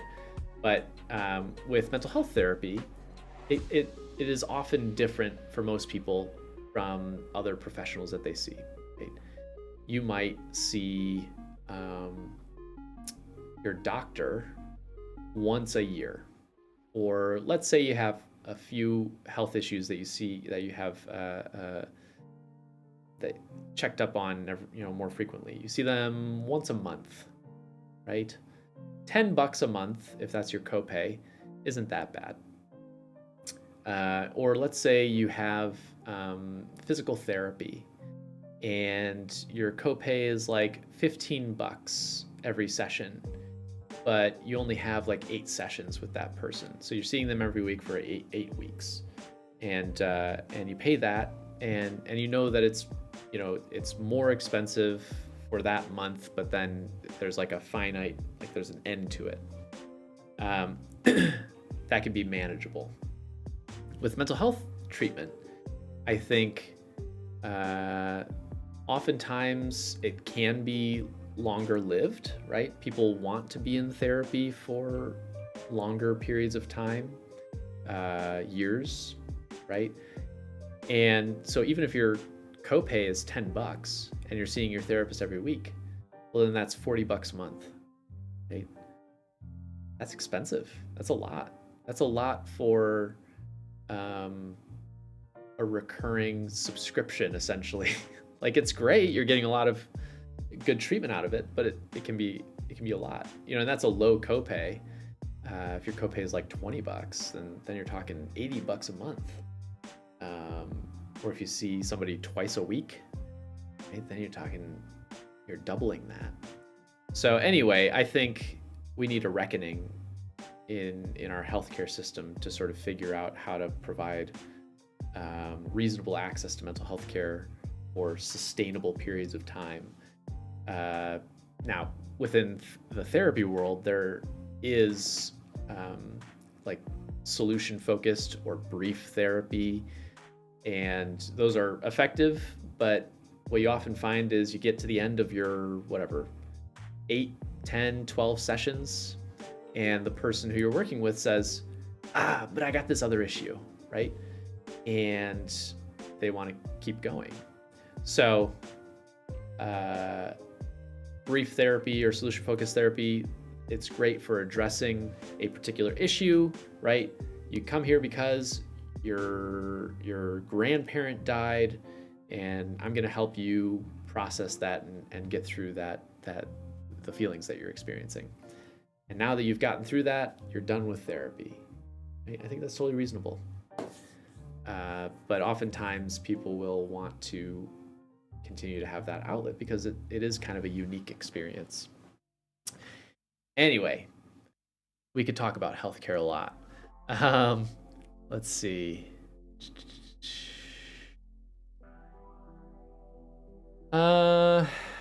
Currently, I live in a very rural area with 2 psychiatrists for 3 counties. Wow. Very reluctant to talk to them since it seems like the whole town knows when anyone visits and what they're visiting about. Oof. Okay. Yeah. Yeah, this is a hard thing in rural areas. It's something that gets brought up in our training, is like, let's say you're a therapist for a small town. How do you deal with confidentiality? How do you deal with some of these ethical concerns that you might have about like dual relationships? So dual relationships means like, if I knew you, let's say you were my friend, I couldn't give you therapy because being a friend outside of the therapeutic context would influence how I treat you in therapy and would essentially produce less effective, more unethical therapy services. But you don't necessarily have that liberty or that option to find a different therapist if you live in a rural area. There's 3 psychiatrists, and let's say you're friends with all 3 of them. Well, now what? And generally speaking, in the code of ethics that we have, it sort of comes down to like, if that's your option, then you ask those people if there are other possibilities for you, and if not, then it's fine for you to see them, right? Because we got to work with what we got. My recommendation would be, it sort of depends on if you've got internet access and all that, but look at teletherapy, right? Depending on where you're at, any state that you're in, you're going to have access to that entire state's pool of therapists online through teletherapy. So that's what I would do. Look, and same thing for psychiatrists, right? They're all licensed for the state, not for the county. So you can look online and find someone there. And teletherapy is as effective as in-person therapy. That's what I was doing, and that's what I do right now. That's what I provide right now, and it's been great. It's been working out really well. So that's my recommendation. Let's see. First therapist I went to for self-harm told me that it was my fault and judged me for it. I struggled with self-harm for 10 years before a therapist showed me compassion. Man, 10 years is a long time. I'm sorry that you went through that, Ona. Yeah, I mean, again, we were talking about judgment before.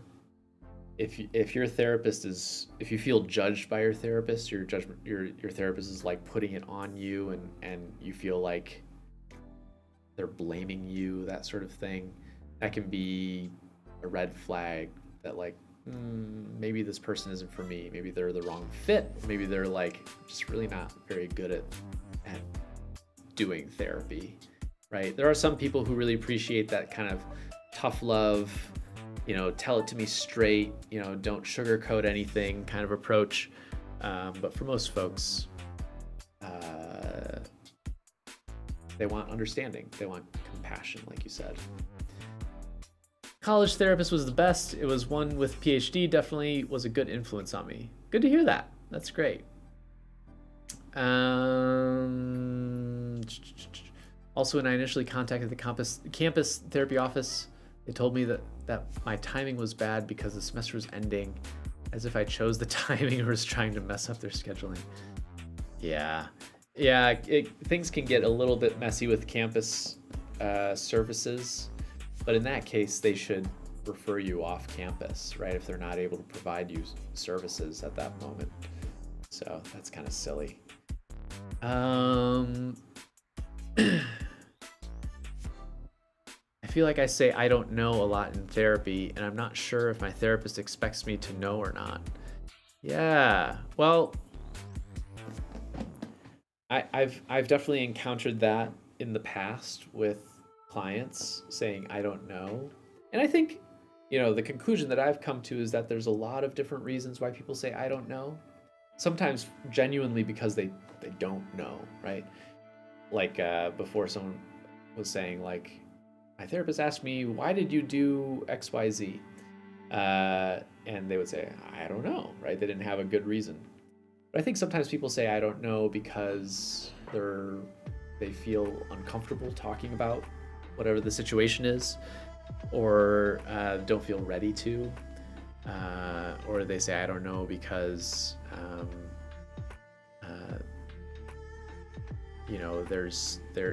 they're still working through things in their head and feel uncomfortable kind of putting it out on the floor. So anyway, that might be why your therapist expects that maybe there's something more going on. I don't know.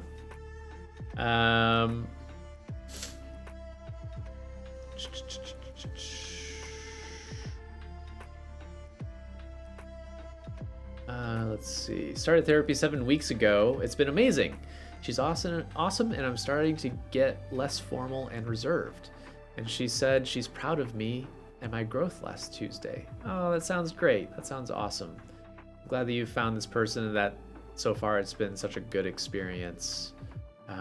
It sounds like this person's a really great fit for you. So way to go. Total eclipse of the fart. Still can't get over that. All right.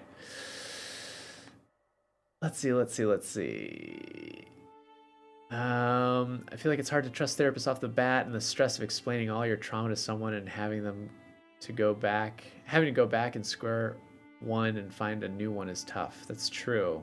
It is hard to start over, right? And to feel like you're repeating your stories and have to talk through all of your issues again and to try and, catch this person up almost with your situation. That is hard. Let's see.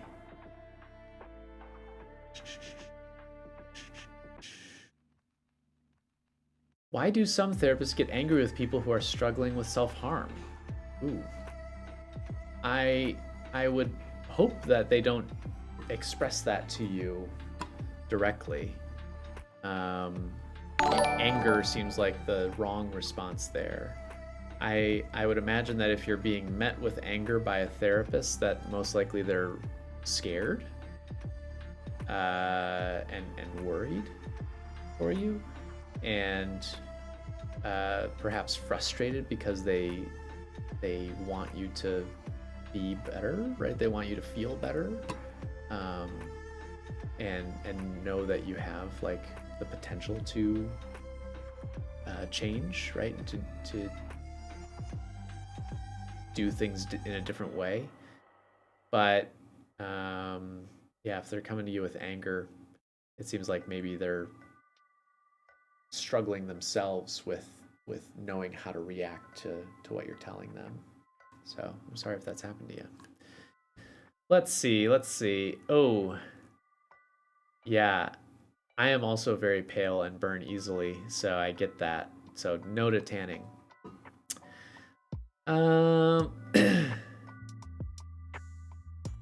Thanks, Michelle. Appreciate that.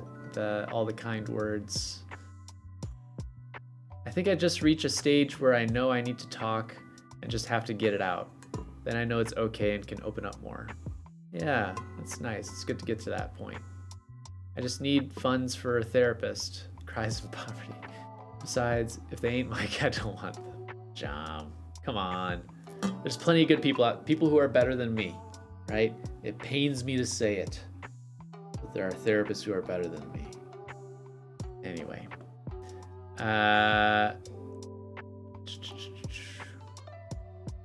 feelings and needs sheet is a worksheet that includes a list of basic human needs and feelings. Come in.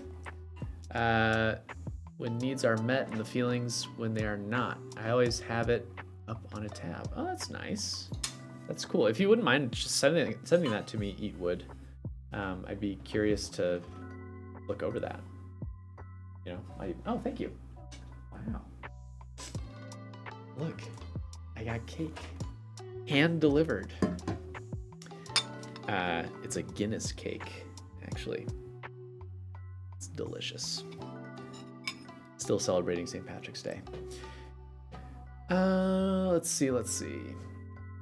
My therapist knows how difficult it is for me to afford therapy. I canceled a session within the allowed time. I saw she was online, but checked my text a day later and told me to pay for canceling last minute. Oh, wow. That also doesn't seem legal,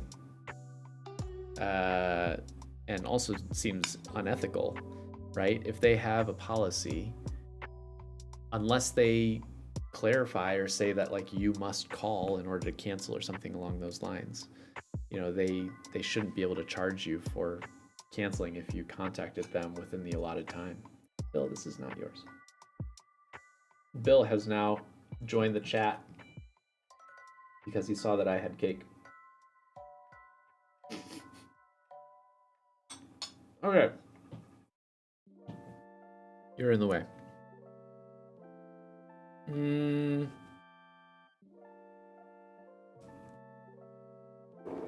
Let's see.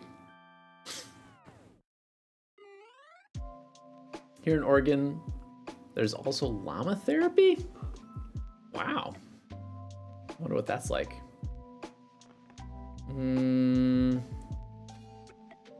Have you ever heard of wilderness therapy for adolescents? The programs are popular in Utah. I researched them, and some kids have even died in these boot camp style programs in the middle of nowhere. Yeah, so wilderness therapy, for those of you who are not familiar with it. Oh, you want to see Bill? Here, let me show you.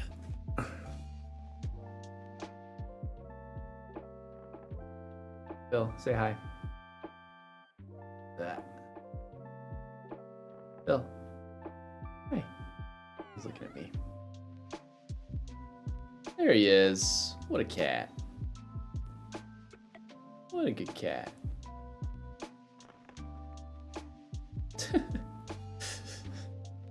All right. Anyway. Wait. Let's go this way. Okay, great.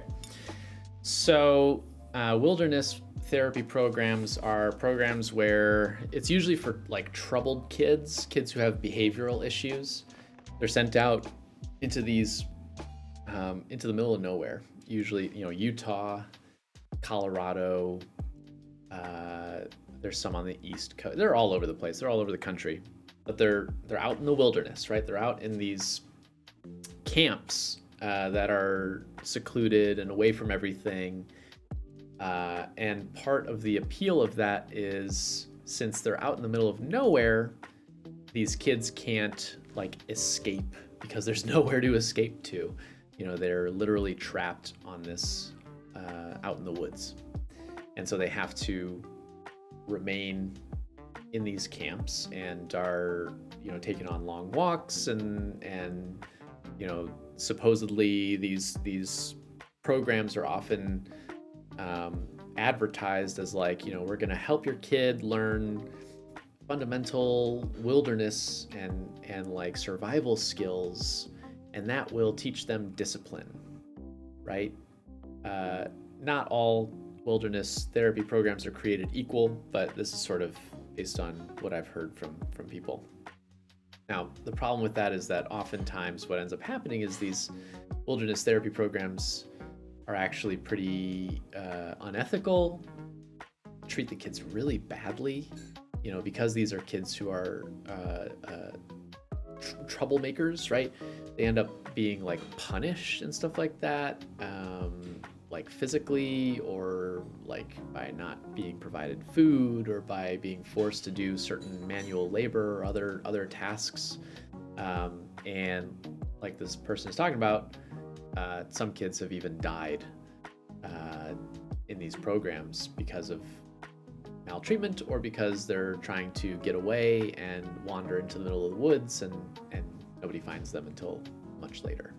So anyway, I'm not a big fan of wilderness therapy programs as they are right now. I think nature can be really great for kids, right? And nature therapy is really awesome. But I think the structure of these particular programs are worth investigation, I guess. Let's see, some other stuff.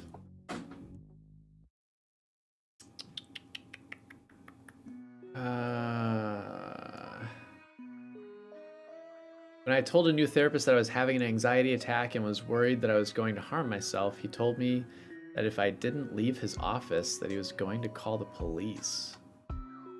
What? What?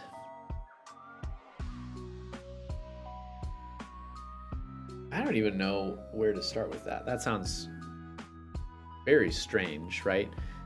I can understand perhaps the impulse to call the police if there's a fear of harm to self, but the idea of like wanting the person to leave your office, I don't really get that. You know, that seems just like neglect of your responsibility in that moment. I'm really sorry if that happened to you. That's really awful.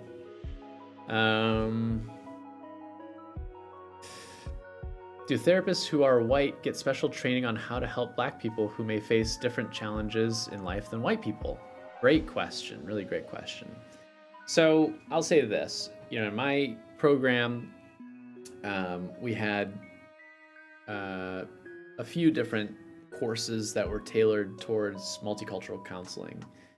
And frankly, many of my classes were targeted towards overall, like, how do you do therapy with people who are different from you? Because that's going to be true no matter what, right? Because we're all different human beings. But that gets amplified, obviously, when you have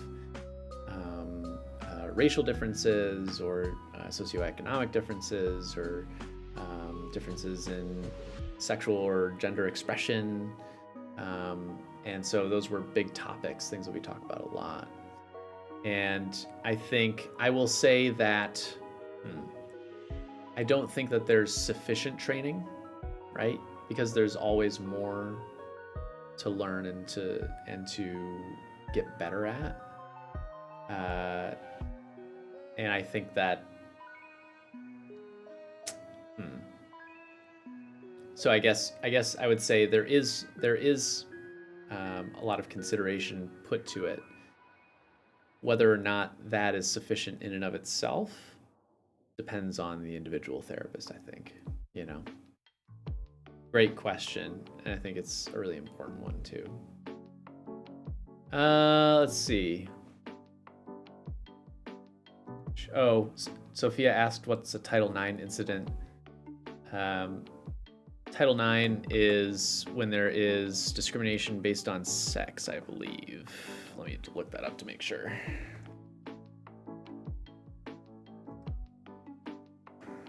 Yes. Discrimination on the basis of sex can include sexual harassment, sexual violence, that sort of thing.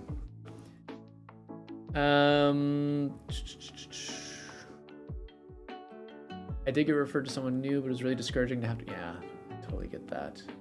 Oh, there you go. Someone described it right below there. I always have had to pay for therapy out of pocket. Oh, interesting. So if you have insurance, it depends on your insurance, but you might have some coverage. Usually, like for me, I have a $10 copay for every session. But that is there should be some mental health coverage in every insurance policy. I believe that was incorporated as part of the ACA. Now we're talking about America here, right? Um, but if you're paying out of pocket, then maybe that has to do with, whatever the therapist accepts, because not all therapists need to accept insurance. They can accept cash only, that sort of thing. So I don't know. That's interesting.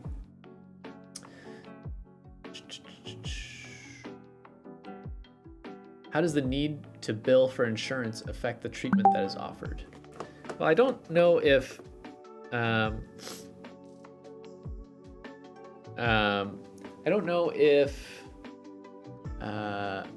billing for insurance affects treatment that's offered, because I think, I guess I'll say this. Hypothetically, if I was a therapist who did cash only, and I only accepted cash payments, I could choose to see a client for 2 hours. And instead of getting paid for only 1 hour of care, I could get paid for 2 in a single day, right?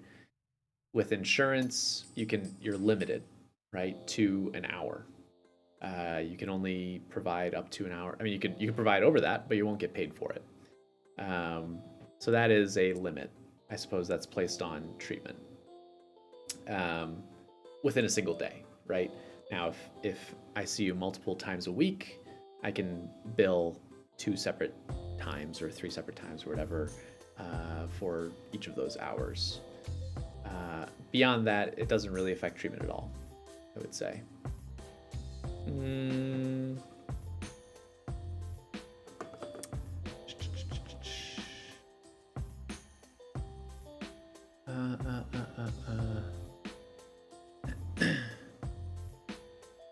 My daughter struggles with feeling like her GP is being judgmental when he talks about her mental health. He's not a native English speaker. The way he asks questions sometimes comes across judgy. Yeah, that's a hard situation, because because I think, when you're not a native speaker to the language, phrasing things that might not seem important for getting across a message. Wait, what am I trying to say? I guess things like tact or subtleties in language can be lost or just not fully understood. So I would give the person the benefit of the doubt that they're not being judgmental, because I know how hard it is to be fully expressive or expressive in a really in the best way possible when you're speaking a second language. Let's see.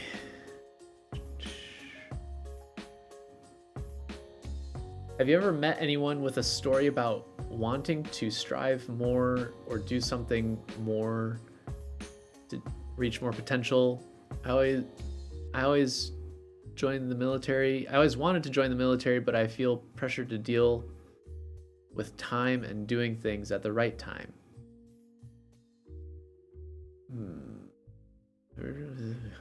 Strive for more, do something more. Oops. Yeah, I mean, well, I'll say this. Doing things at the right time, that is in and of itself a subjective experience, right? What is the right time for one person versus another?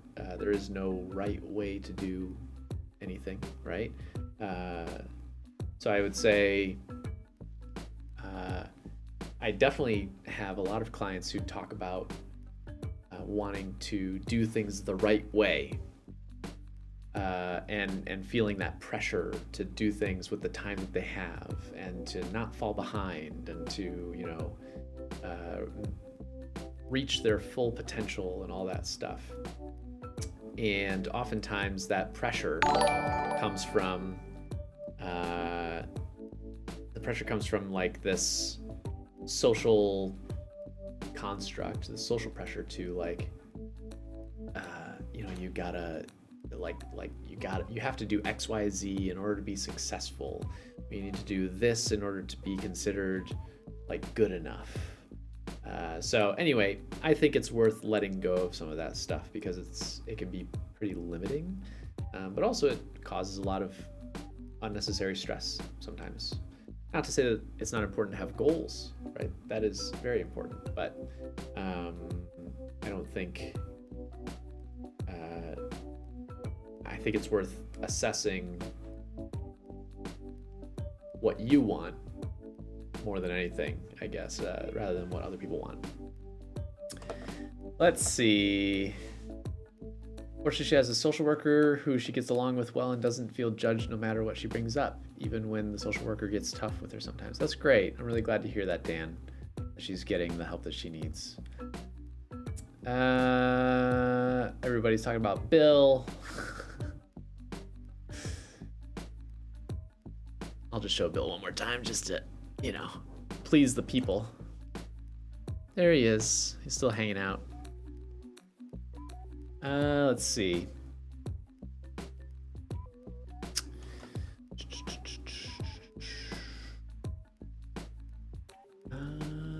Just catching up here. Blah, blah, blah. Those program students sound super creepy. They're illegal here. That's good.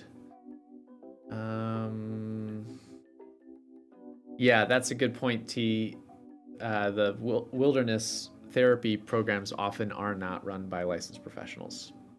Or they'll have like one licensed professional and then all of the... usually what ends up happening is you'll have like someone who's in charge, who's like the person with the name or the credentials, but then everybody that actually operates the wilderness program will be these like fresh out of college grads, or just frankly just people who don't have the proper training to do therapy, like, or the stuff that they're trying to offer. I do not remember the details as I was around 6 or 7 years old, but I sure remember I was prescribed Ritalin when I was a child by a psychiatrist. I hated that period of time in my life. That's interesting. Yeah. I mean, if you were diagnosed with ADHD at that age, it's possible that you would be prescribed that medication as a way of trying to like treat some of the symptoms that maybe were identified. But it sounds like maybe you weren't really involved in that whole process, right? And so it was kind of just forced on you maybe, and it sounds like it wasn't enjoyable either. So I'm really sorry that happened. Not sure if this will be an interesting topic for a video, but in my job I see lots of Indigenous youth combining culturally anchored therapies with Western talk therapy and struggling with conflicts. Oh, that's so cool. That's awesome. For example, an ex-armed forces young man with difficulty around loud noises, and so unable to participate in drumming, which accompanies most culturally anchored systems. Wow. That's super interesting, Peter. Conversely, a youth was told by a therapist that he couldn't bring a drum into the office.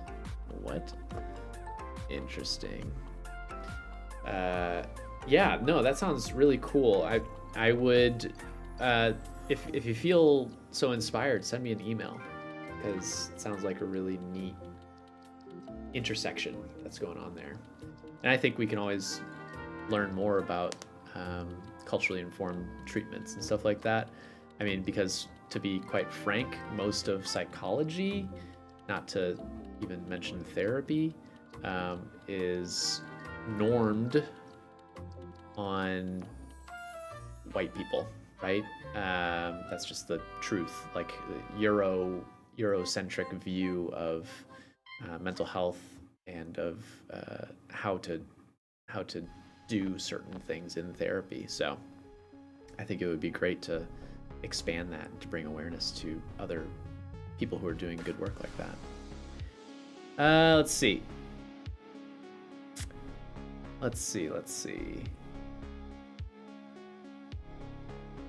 Thanks. N3O God. Appreciate the kind words. Weird question, but is there free access over there to therapy, or can you only go paying? Sorry, we can't really understand your medical system. Yeah, neither can I. I can't understand our medical system either. So in terms of free access, here's what I would say. There are ways to obtain free care in the US. There are some nonprofits that offer free services. There are some therapists who offer free services. They're few and far between. You have to do some searching to find them. And likewise, when you do find them, they tend to be pretty full up and have a waiting list and all that stuff, just because they're in high demand. Bill, please. So I would say that there are also programs that are government funded, right, where they don't require insurance even from the client and provide those services for free, although typically they're for people who are in more serious need. It's not like your average, oh, I'm just looking for outpatient once a week therapy. If you're looking for services similar to that, that would be free. What you'd be looking for are, like I was saying, some of those nonprofits that are local in your community. They might have services available to you. If your income is low enough that you qualify, there are some people who offer sliding scales that go down all the way to zero. You can look at group therapy. Groups there are often programs in the community that offer groups that are free that you can go to. It's a really great way to have an outlet, and it's usually weekly and that sort of thing. The thing with groups is that they're often targeted. So it's like, oh, this is a group for people who have experienced loss recently, right? Or this is a group for, I don't know, people struggling with bipolar disorder, right? So you sort of have to find the group that's going to suit you, but there are a lot of them, so I would take a look around. Beyond that, I'm trying to think what else. I mean, you can look at, obviously this is not the same, but there are plenty of online resources and stuff like that. Self-help, you got to be a little bit careful with self-help stuff because some of it's decent and some of it's really bad. Yeah, that's where I would start. Let's see. What else?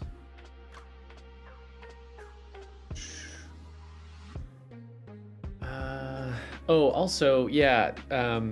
So like some programs will offer assistance. So the place that I work at right now, if we have a program where clients who are struggling with copays can apply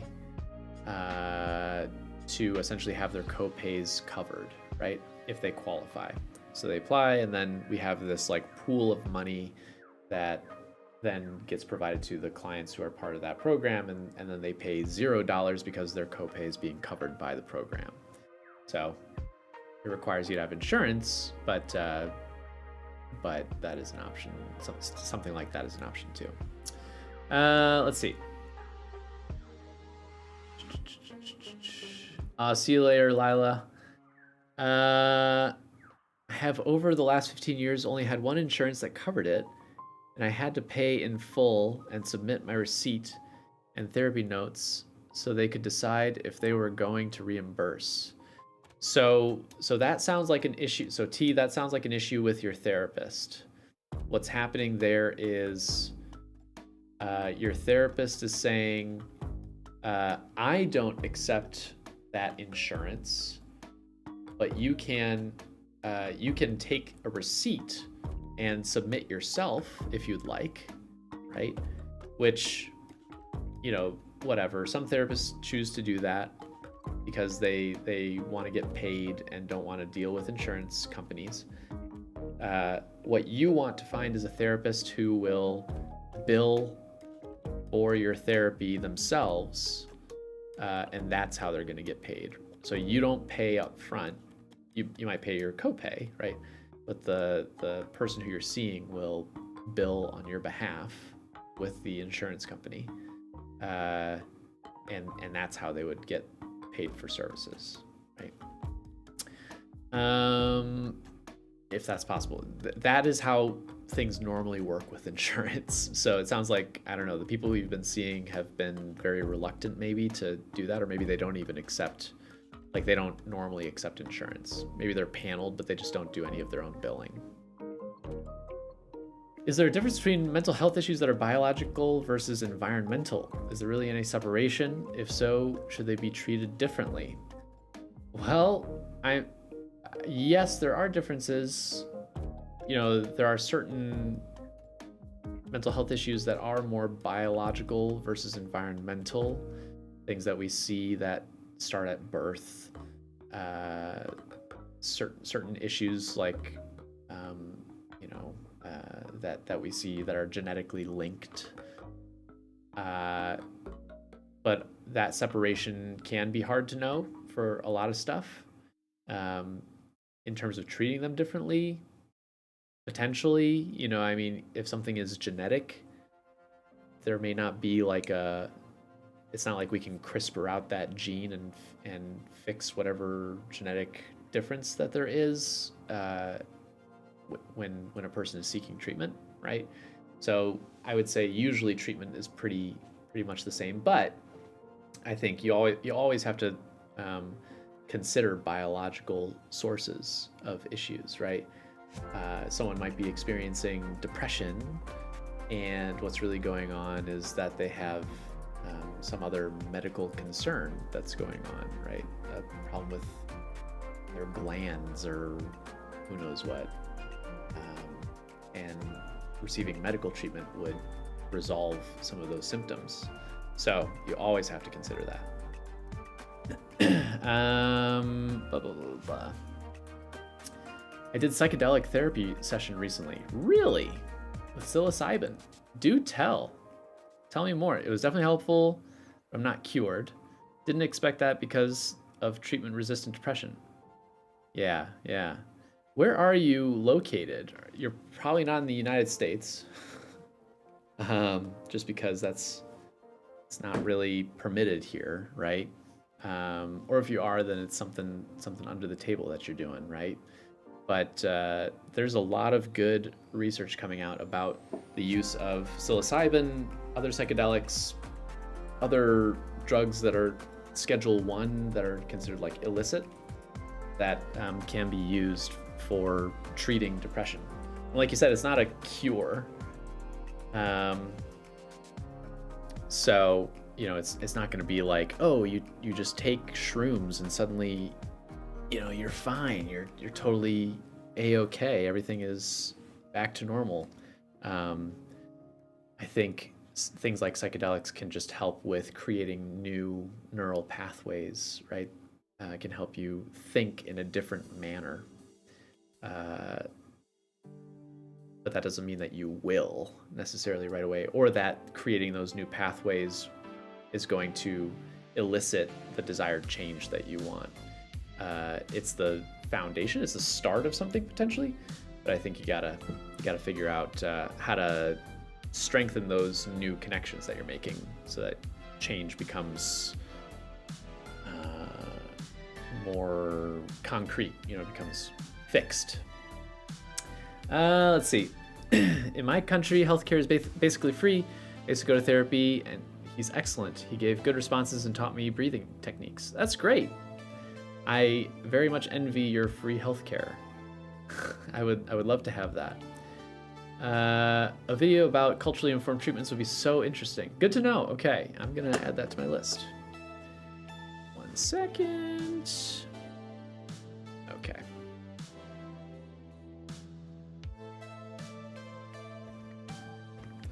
Wonderful.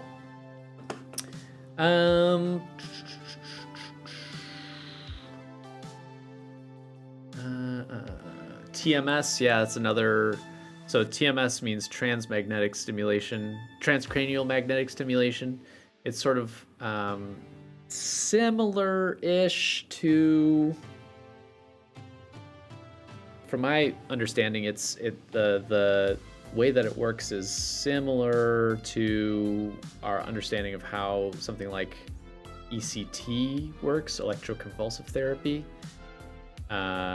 Don't quote me on that, but I think the idea is just to stimulate the brain to sort of shake things up a little bit, and things change, but we don't know exactly how or why. Yeah, and Allie made a good point. She just messaged me saying that culturally informed treatments should definitely be a collaboration video with someone who specializes in that kind of work, and I agree 100%. Let's see. Oh, the Netherlands? Yeah, that makes sense. Okay. Yeah, ketamine therapy is another one that's come up that has been legalized here in the US, that the FDA approved. So I know it was initially only allowed in the VA system, but now it's been expanded. And so you can get S-ketamine is what it's called. And you know, it's typically used for treating depression. Let's see.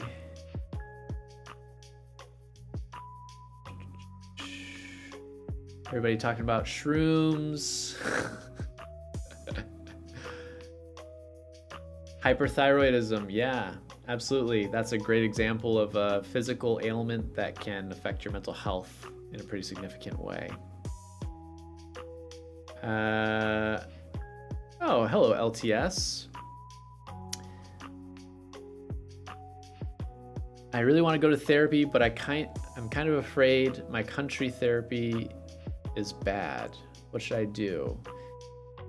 Well, I think, in that situation, you want to maybe just, I mean, it depends on the country, right? And sort of what the rules are regarding therapy. My suggestion would be to try to find a therapist that is going to fit your needs, whatever those are. You know, when you're talking about the therapy is bad, I don't know exactly what that means, right? If it's worries about confidentiality, if it's worries about just like quality of care, I think you just got to find someone who's going to fit what you need, and if you need to, adding on some like extra rules with the person that you're seeing so that you're on the same page when you're starting off together. All I keep hearing about lately is EMDR. Everybody's talking about EMDR. I know. It's so popular right now. That's why I was like, maybe I should do a video on this. At some point I will. So anyway. Bad in what way? Yeah, you asked the same question as me. In the wrongdoer's way. Oh no. Yeah, I think you just gotta find someone who's not gonna be in that category. I'm sorry, that's not more helpful. It's just that when you're talking about countries, right? I can't practice in another country. I can't practice in another state that I'm not licensed in, right? So I have to, I'm very restricted in terms of my area that I can work in. And I imagine it's true in your country. You know, the people who are therapists in your country, like you can only be treated by someone who lives in the same country as you, or someone who has a license in the country that you live in. So I would just try really hard and try and find somebody who's good. If you can, maybe talk to someone else and see if they have a referral, right? If they've talked with someone who they thought was good, that might help. Oh man, Real Human, go to bed. 1 a.m.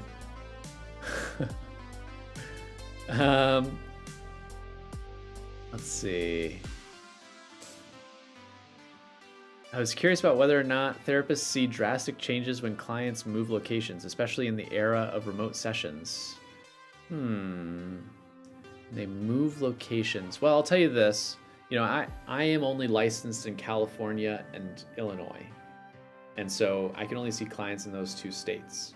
If I had a client who I was seeing in California and then they moved to Idaho, we would have to terminate sessions, right? I wouldn't be able to continue to see them because they are now living elsewhere. Now I would try and help them find somebody new, but we wouldn't be able to continue with our normal schedule. So it's a little bit hard to know exactly if there are drastic changes based on moves. Now I've seen people move from like Southern California to Northern California, but I wouldn't say that the location necessarily made the difference when it came to people changing in any way. Let's see. There has to be a good therapist in your country. Don't give up. Yes, there's hope. Let's see.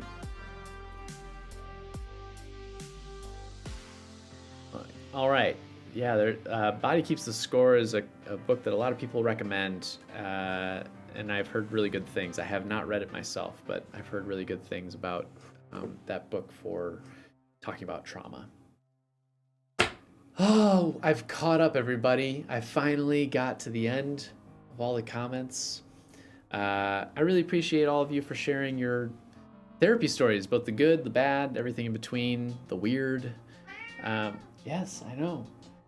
It is late where I'm at. I think I'm going to call it here. It's been really fun talking with you guys and just going through this. I thought that this was going to be like a short part of the night. You know, I was sort of expecting to like play video games right around now.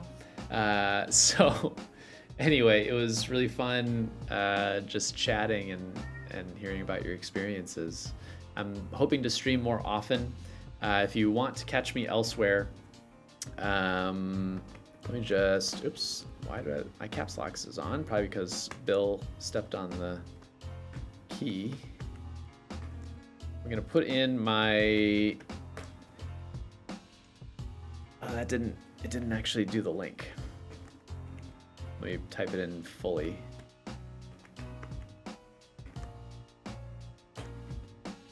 There we go.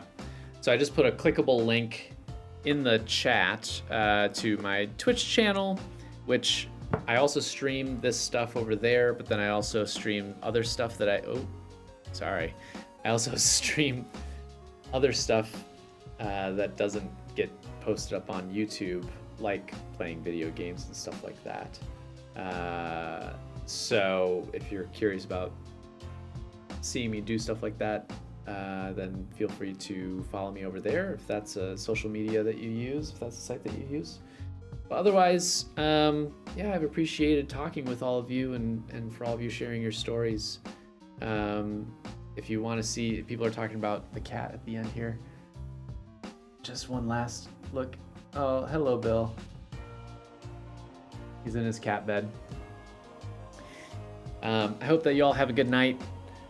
I'll probably stream again later this week. I'm going to be starting to work on my next script, and we'll chat then. So thanks so much, everybody. Have a great night, and take it easy. Bye.